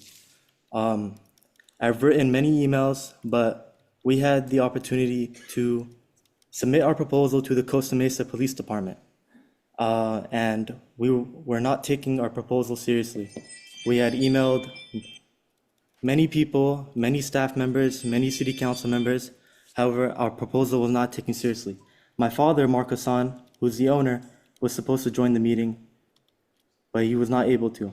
We are one of the four proposers that have a long-standing record with law enforcement, including AAA, Glendale Police Department, Whittier Police Department, Fontana Police Department, Brea Police Department. We ask, me and my father, for this meeting to be pulled, for the agenda number 5 to be pulled, because of our proposal not being taken seriously. We have about 80,000 service calls yearly in the neighboring cities for AAA, and of those 80,000 are 35,000 tow calls. These tow calls, I mean, the number 35,000 tow calls a year is far more qualified than the proposal, which calls for only 3,000 to 4,000 tows per year. And just because of the lack of communication between Stephanie Urita and the purchasing, I did want to ask and formally request and urge the city of Costa Mesa to reconsider and apply and add Hadley Tow as the fourth recommendation to the city of Costa Mesa for the police towing. I hope you guys appreciate my concerns and can reconsider this just because of the lack of communication and our proposal not being taken seriously. We do own our facility, and we are the closest facility to Costa Mesa Police Department. Well, You still have time. You have another minute approximately. I did want to mention that we called many times when we got our letter in the mail saying that we would not be recommended, and we had multiple unanswered emails, message blocked, and we were responding in a timely manner. However, our proposal just didn't get taken seriously. And I'm honestly stunned to see that the police department hasn't even viewed our proposal as well, which I think is unfair, and think that the police department should also review it along with you guys as city council members and mayor. And that's all I have. And I did want to ask you guys, if you guys have any questions for Hadley Tow, please let me know. That rhymes. If you Hadley Tow, let me know. Okay. Yes. Next speaker is phone number ending in 613, please. 613, you have the floor.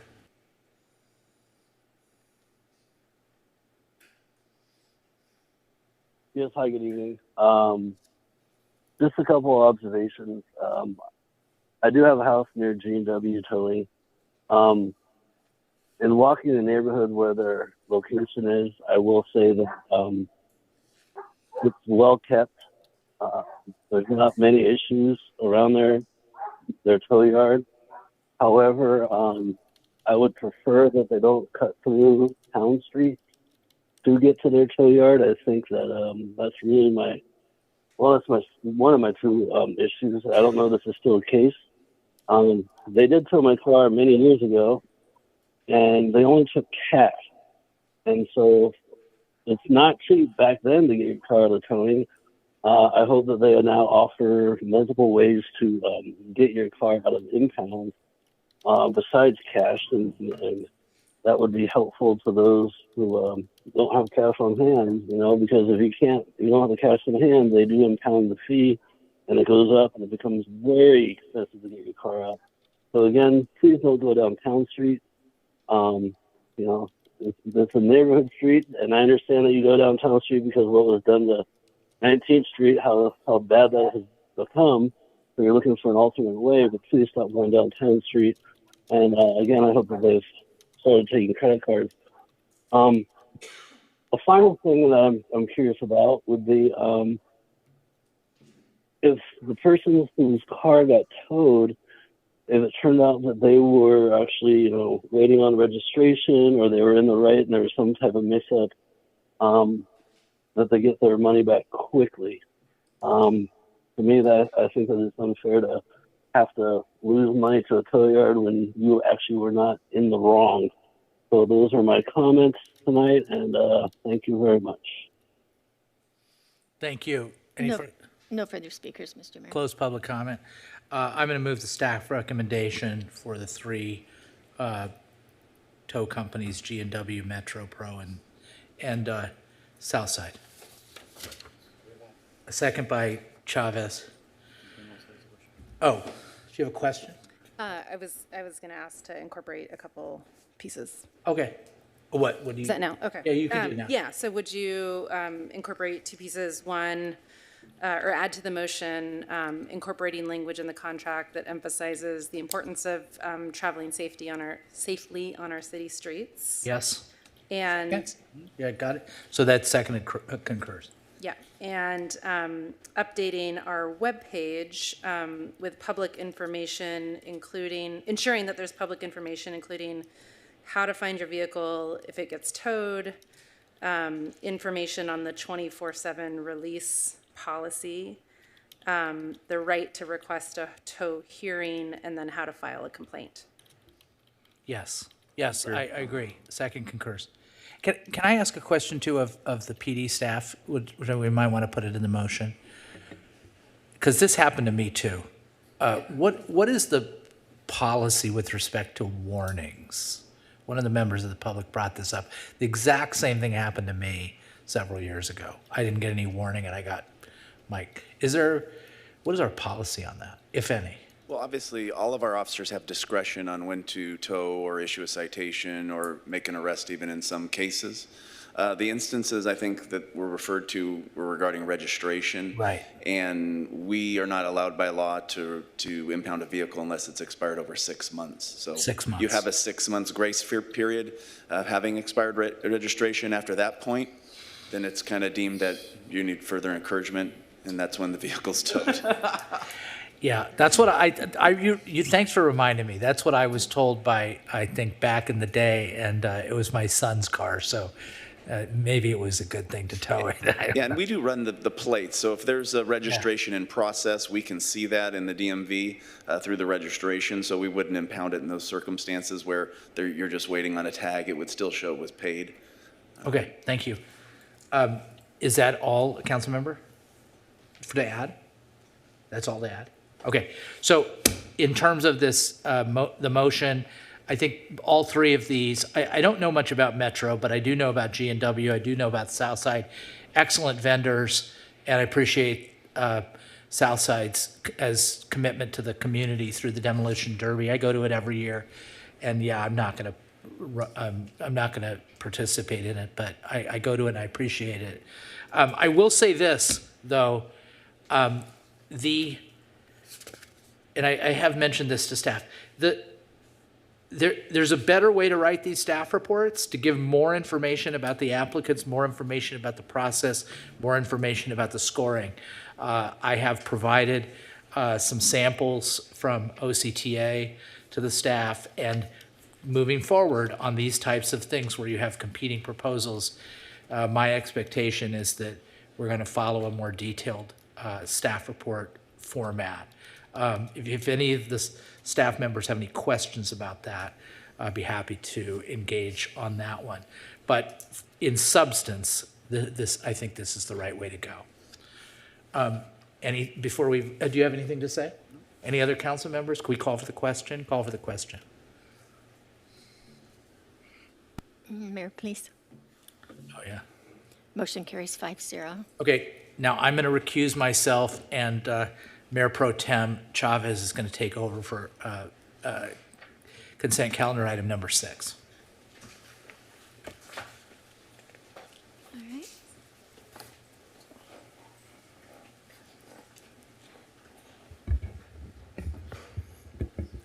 Thank you. City Clerk, may you please read the item? Thank you. This is the professional services agreement for solid waste collection services at city facilities. Mr. Sethuraman and Mr. Gaxioli are available to answer questions on this item. Okay, I know the item was pulled by Councilman Reynolds, so Reynolds, you have the floor. Yeah. So the reason I pulled this item is I wanted to make sure there's a solid understanding and plan, if needed, on the issue of recycling. So in the contract here, and this is potentially a 5-year contract, as I understand, 2 years plus 3 1 years, it looked to me like the contract does not include, it includes only like landfill trash pickup and does not include recycling pickup at facilities where I would expect we would have recycling needs, including the police department, our fire stations, Balearic, where we have a lot of community events, James Street, right, residential properties, T. Winkle Park, again, lots of events, Jack Hammett, lots of events in the senior center. So my sort of outstanding question, especially with our, well, I think we have now state laws on trash diversion and recycling. We've got our goals around sustainability. Can you explain to me why recycling is not on the listed services? Let's start there. Yeah, good evening, Mayor Pro Tem and members of the council. So the main reason why they are not included in this RFP is because we're currently in the planning stage. So we're conducting site visits and determining which city facilities have space constraints of any sort. A lot of these dumpster enclosures were designed and built out to only house one dumpster. So we have worked with Ware Disposal, and they're slowly starting to roll out what's called the split bin. So if you'll see on table 3, they did include pricing for a split bin system, and essentially what that is a bin that's split in half. Half of that would be for recycling, the other half would be for trash. So once we finish identifying the city facilities that would need to have a split bin, then we'll work with Ware Disposal to roll those out. In addition, we're working with city staff to determine how to best move forward with providing education, not only to city staff, but also some of our contractors. We've met with our janitorial services contractor to determine what the additional charges would be for them to have their staff empty out color-coordinated bags at the end of each night. So what we're looking forward to is essentially a uniform system across all city facilities. Whether you're at City Hall or, for example, the Senior Center, a blue bag will mean it's recyclable, a green bag will mean it's organics, and then a black trash bag will mean it's for trash. So no matter where residents are at, they should recognize the signage, and staff also, if they ever get questioned as to what item should go where, it's the same whether it's at any city facility.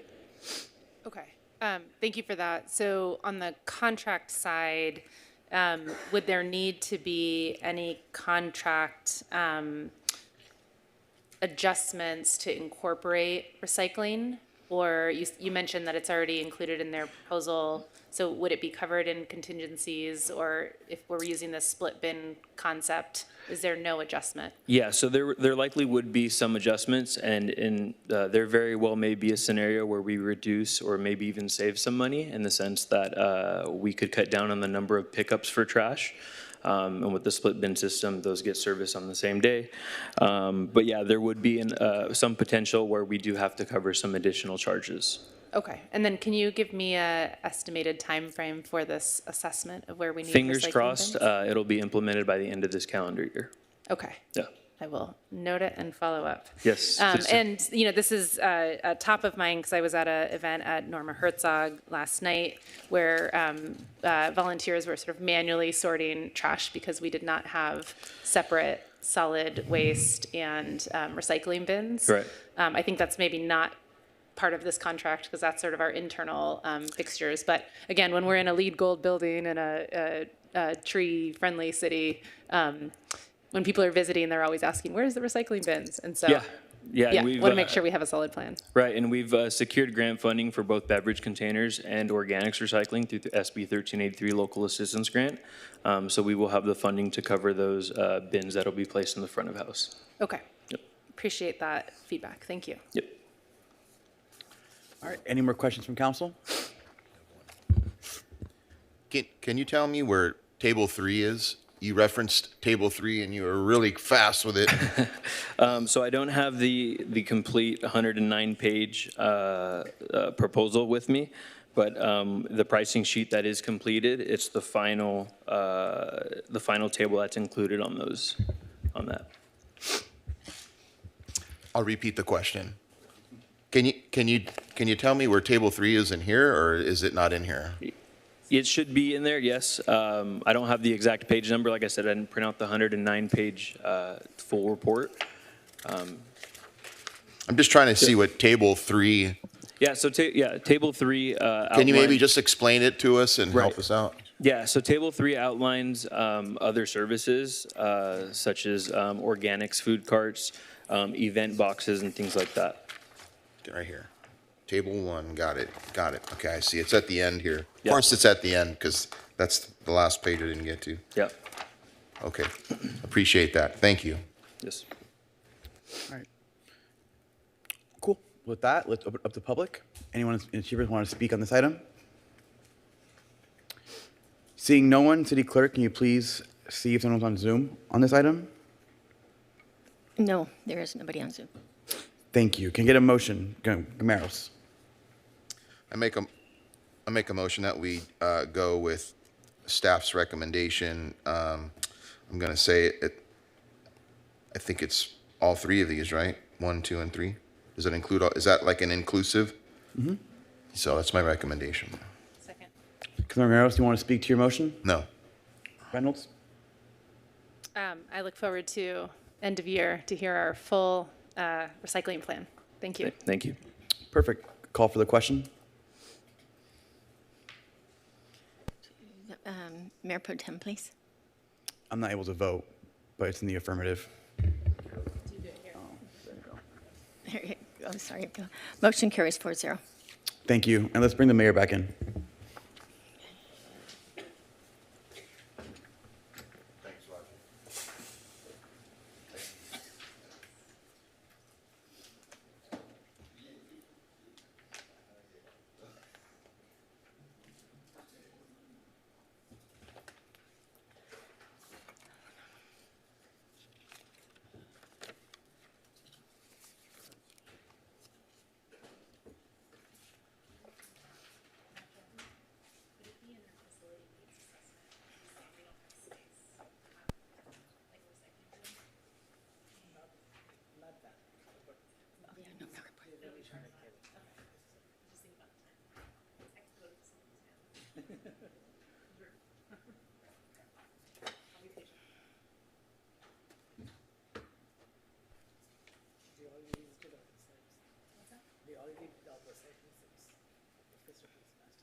It's not Sue James.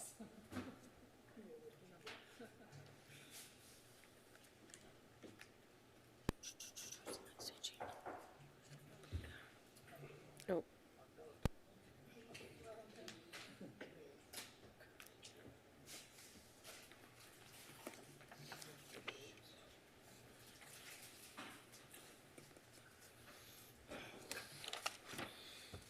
Thank you.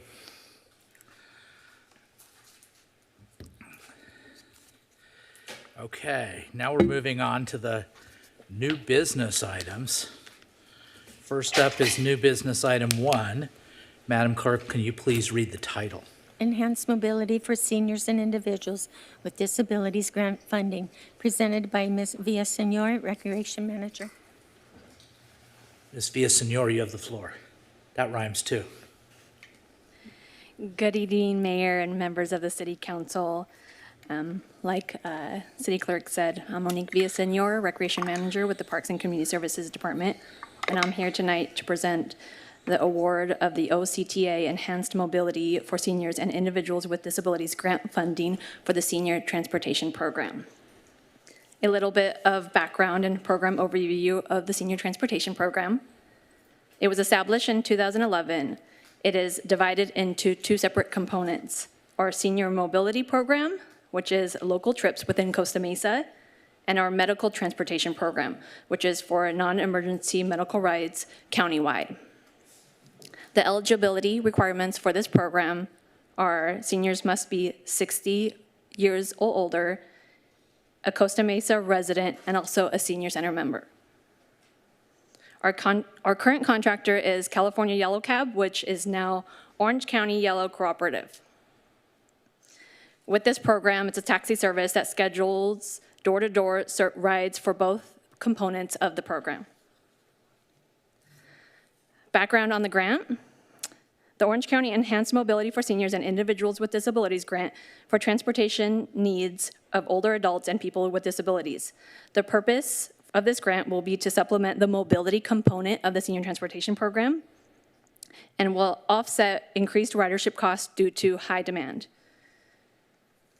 On July 16, 2024, we held a public hearing as a requirement of the grant application. And in November of 2024, we were awarded a one-time grant of $237,600. The key impacts of this program would be to support growing demand for senior mobility services, which helps to maintain quality of life and independence for older adults. So with that, staff recommends that Council accept the Enhanced Mobility for Seniors and Individuals with Disabilities, EMSD grant funding in the amount of $237,600 from Orange County Transportation Authority. Authorize a budgetary increase of $237,600 to be funded by the EMSD grant reimbursements. Increase the annual not to exceed amount of the current professional services agreement, PSA, with Orange County Yellow Cooperative, formerly Cabco Yellow, by $200,000 for a total annual amount of $500,000 with an additional 10% contingency.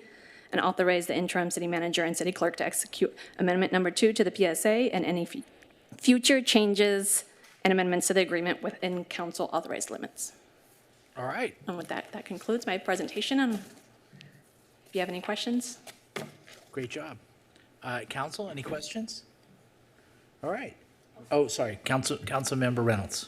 Yeah, I'll just share for the public's benefit and council a couple of things I confirmed, and appreciate you for responding, Ms. Villasenor, for responding to my questions on this. So I was happy to hear that we do have services to support residents whose first language is in Spanish.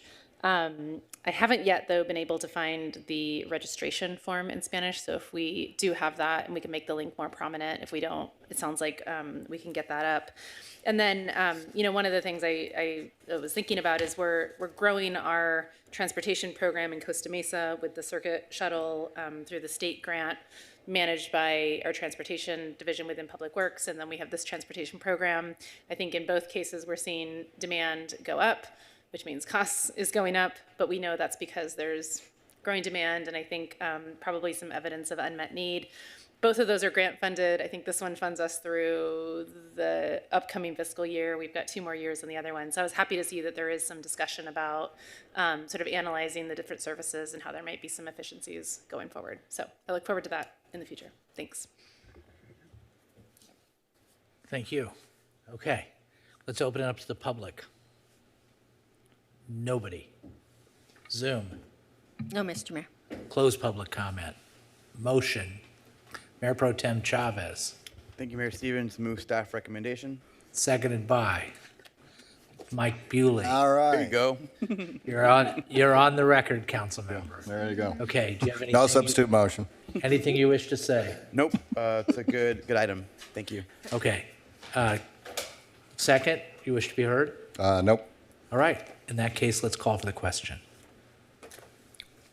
Motion carries 5-0. That's the way we do it here in Costa Mesa. Next item. That's a really good grant, by the way. It's a competitive grant. It's a good grant. We did it quickly, but it's meaningful, and it's for an important demographic. So thank you to the Public Works Department for that, and thank you to Parks for, Parks. Yeah, Parks. Thank you for Parks, whoever you are. I was almost there. No, I know. Well, he just looks at me. He looks at me. I just want to thank him. No, thank you to public, I almost did it again, the Parks and Community Services Department. Great job. Okay, now we're all the way up to new business item number 2. 2. This professional services agreement with Hoag Executive Health for a wellness program presented by Lieutenant Bradbury.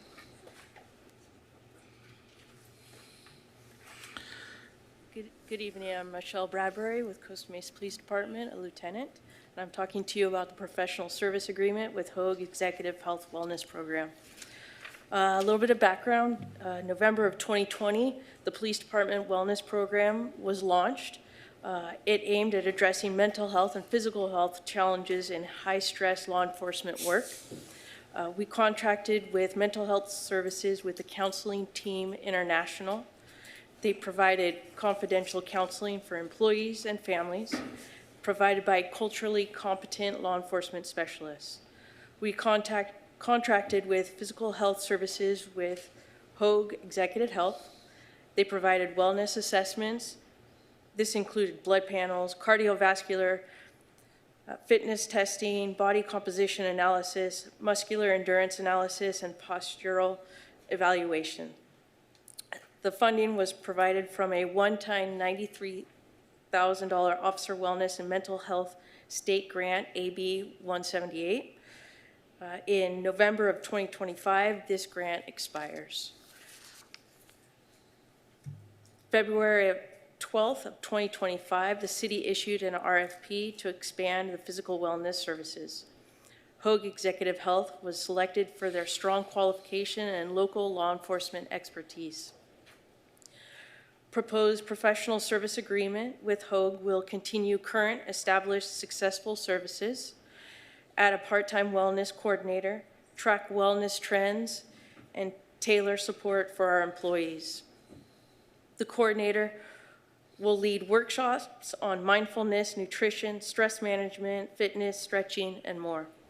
Services are charged on a per-use basis, not to exceed $150,000 annually, with recurring funding approved in the fiscal year of 2025, Police Department's adopted operating budget.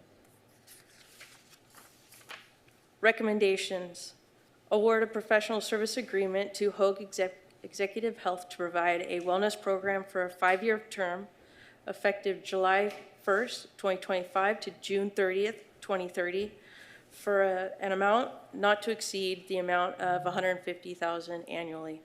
Authorize the city manager and city clerk to execute the PSA and future amendments to the agreement. Thank you very much, Lieutenant. Any questions on the item? I've got a couple. Yes, Councilmember Bewley. Yeah, just for informational purposes. So this program originally was started as a result of a grant in 2022. Did I follow that? Yes, sir. And I'm just curious, what's been the use? Have we seen a lot of engagement by staff on that, police force on that? Have they used this service? Yes, sir. And what is the 97K spent? Is it like a per visit? Is it an unlimited cap? I mean, how is, as the officers are engaging in these services, is it a drawdown on the 97K, or is that how it worked in the past? The 93, yes, and that included our mental health services and also the physical wellness. So yes, it was a per use. Okay. And going forward, we don't have the grant, so what we're here looking for is to allocate a new 150,000, if you will. Yes, cap. sir. Yes, sir. If I could just clarify that, the 150,000 is already included in the 25-26 budget, so it's just a allocation for the contract. It's not new monies. But the grant money that would have covered that portion is no longer there. So we found 150, put it in the police fund budget to fund this. Is that correct? It's currently in the budget. Okay. That's But you're saying it's been allocated for, but we still had to pay for it. correct. Okay.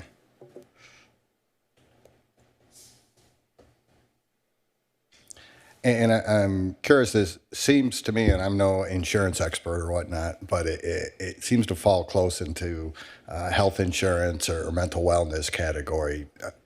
Is there any overlap in these services and what would be in the typical law enforcement insurance package?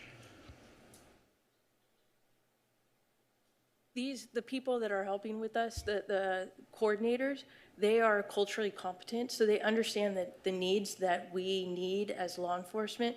We carry an extra 15, 20 pounds around our waist. We have back issues, heart problems, all that. So sometimes when you go to a doctor, they don't take our career into account. So these specialists are able to help us a little bit further and get back out on the streets, or to pinpoint that we have issues before they even arise. So these guys are specialists unique to your profession. Yes.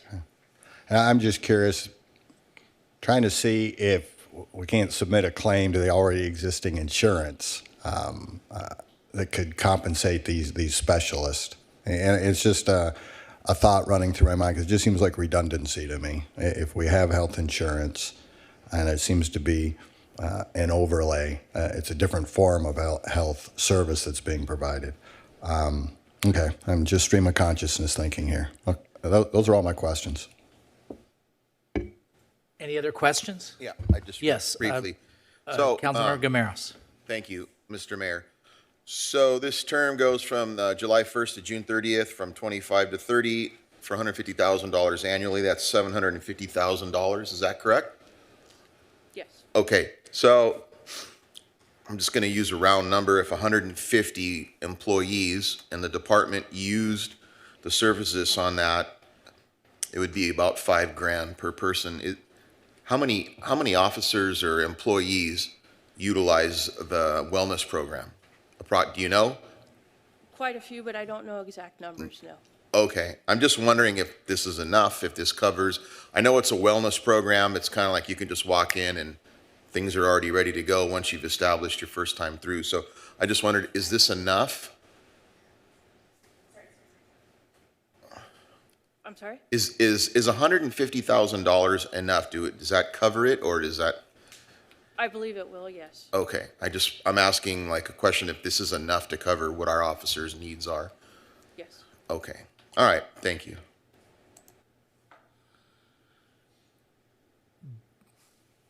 Do you have any data on how many officers avail themselves of this service?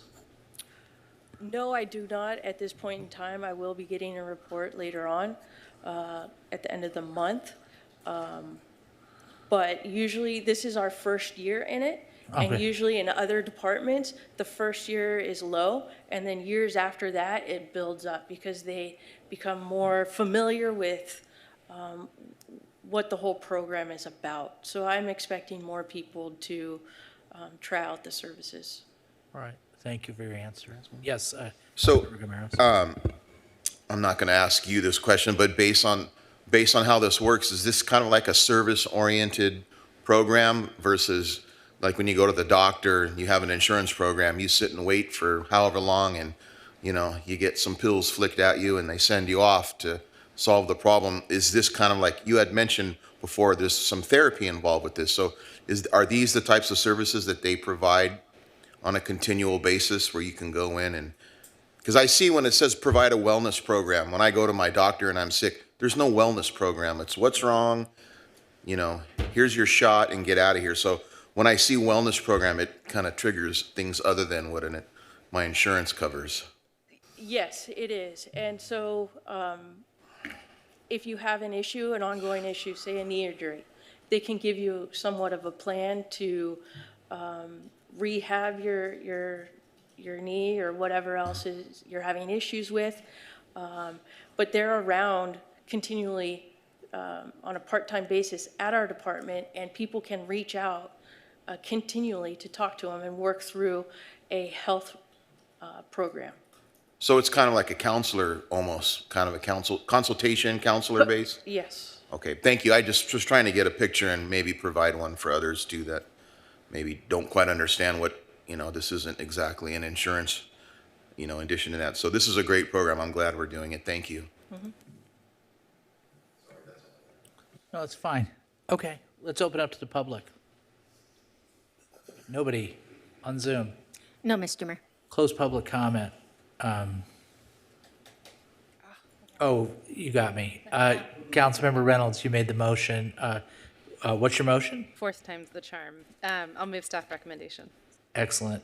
Seconded by Councilmember Gameros. Do you have any comments on your motion? No, I thank you for bringing this item. I liked the idea of having the pilot before to build on.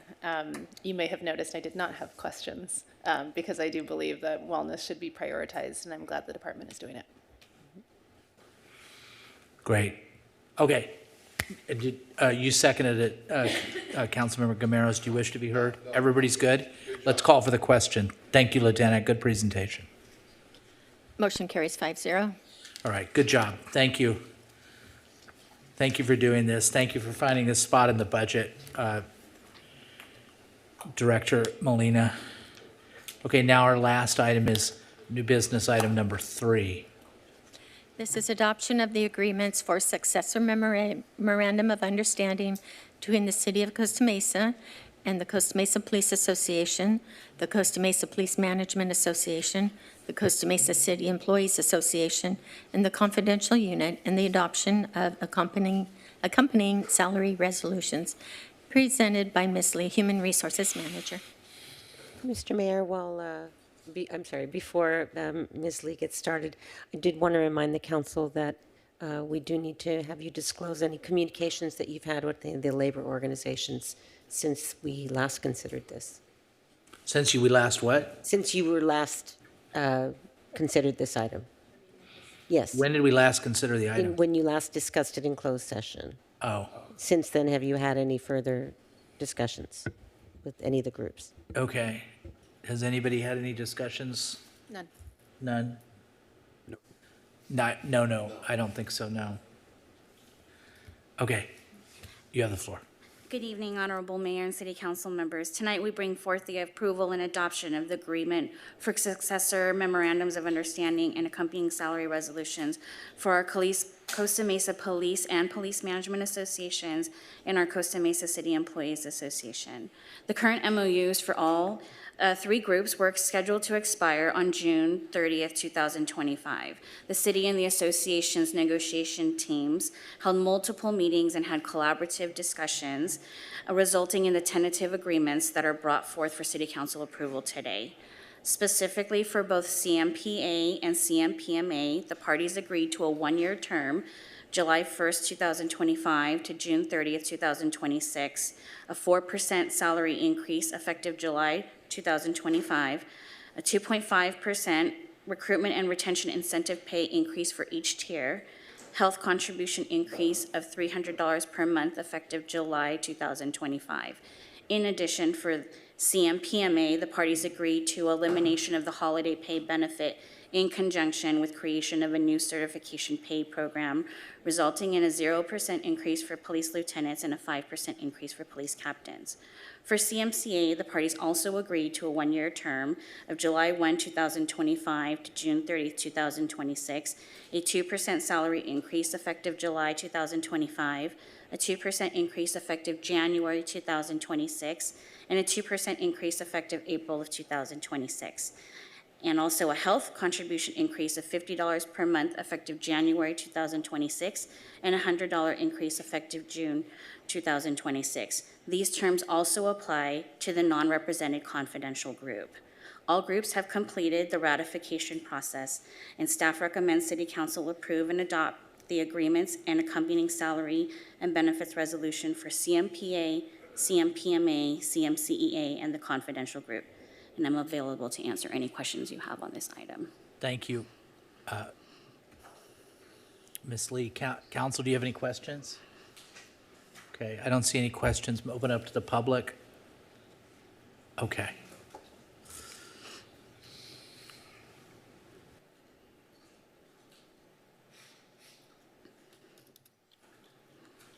Mr. DeBotta, you have the floor.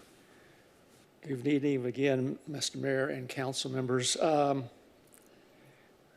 Staff report, the physical review talks about the impact, $1.6 million for the Police Association, $300K here and there. Total $3.5 million. That's in the proposed budget for 25-26, understand that. It goes on to say fiscal year 26-27 is estimated to be impacted by $1.5 million.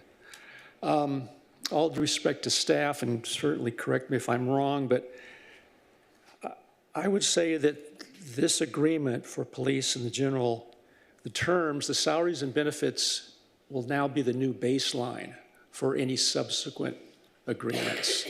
For example, this is just a one-year agreement, which right there I'm kind of surprised because normally they're three-year agreements. And I think certainly three-year, multiple-year agreements are more advantageous to the city. But a year from now, when subsequent agreements are being negotiated, they'll be utilizing the salaries and the benefits in these contracts for new contracts. So this $3.5 million impact for 25-26 is going to carry forward beyond 25-26 in all subsequent years. So I think it's a little misleading to say fiscal year 26-27 is estimated and impacted by 1.5. It's really 1.5 plus the $3.5 million in these contracts. In my opinion, please, somebody correct me if I'm wrong. Thank you. Thank you. Anybody on Zoom? No, Mr. Mayor. All right, close public comment. Motion by Mayor Pro Tem Chavez, seconded by me. Thank you, Mayor Stevens. I'll speak to it very briefly. The one-year contract really is because we are living in certain times. Early in the year, we're talking about the effects of tariffs. Now we're talking about the effects of ICE activity may have in our economy. And I think all parties agreed that a one-year deal was a good bet to see how everything would turn out these next couple of months. Overall, it's important to remember that ultimately we're competing in a market with other cities for the same employees. There's a lot of talk about, on my end at least, talking about wanting to have more efficient permitting, more officers on the street. And it's important that we are competitive in the market to ensure we have our officers and our employees here. I'm comfortable with this agreement. I'm comfortable with it being 1 year, knowing that we will see how things develop as this year moves forward. But as always, it's a good compromise, and it's good for our city. Move to approve staff recommendation. So for my part, I'd just like to thank the staff and the bargaining units for being so collaborative and working well with the council. That we cannot ever take that for granted. We have some bargaining units that have very fine leadership, and Also, thank you to Ms. Lee for her great work on this, and our city attorney. We're in a good place with our relationship with our bargaining units.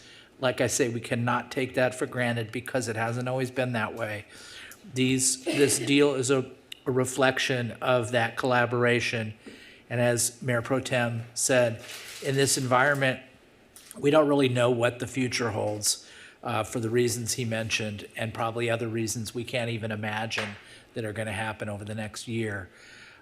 So I think it was prudent to just go 1 year at a time. Thank you to Ms. Molina again for finding the spot in the budget to do these. It's a good deal under the circumstances, uncertain circumstances, but circumstances where we know we're going to need these police officers to keep us safe, and we know we're going to need the CMCA, non-safety employees to back them up and do the other things that we need them to do. So this is good.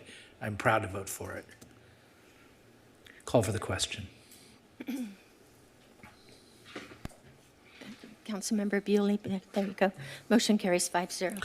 Okay, so we're done with all new business items. I think we're done with all of our business items. I just want to say one thing, is the one thing that Coach Goldrich did not say when he was here is that today he was awarded the Coach of the Year for the CIF. So I wish I would have known that when he was here, but one more clap for Coach Nate Goldrich, baseball coach, athletic director, flag football coach at Estancia High School. That's it. We are adjourned.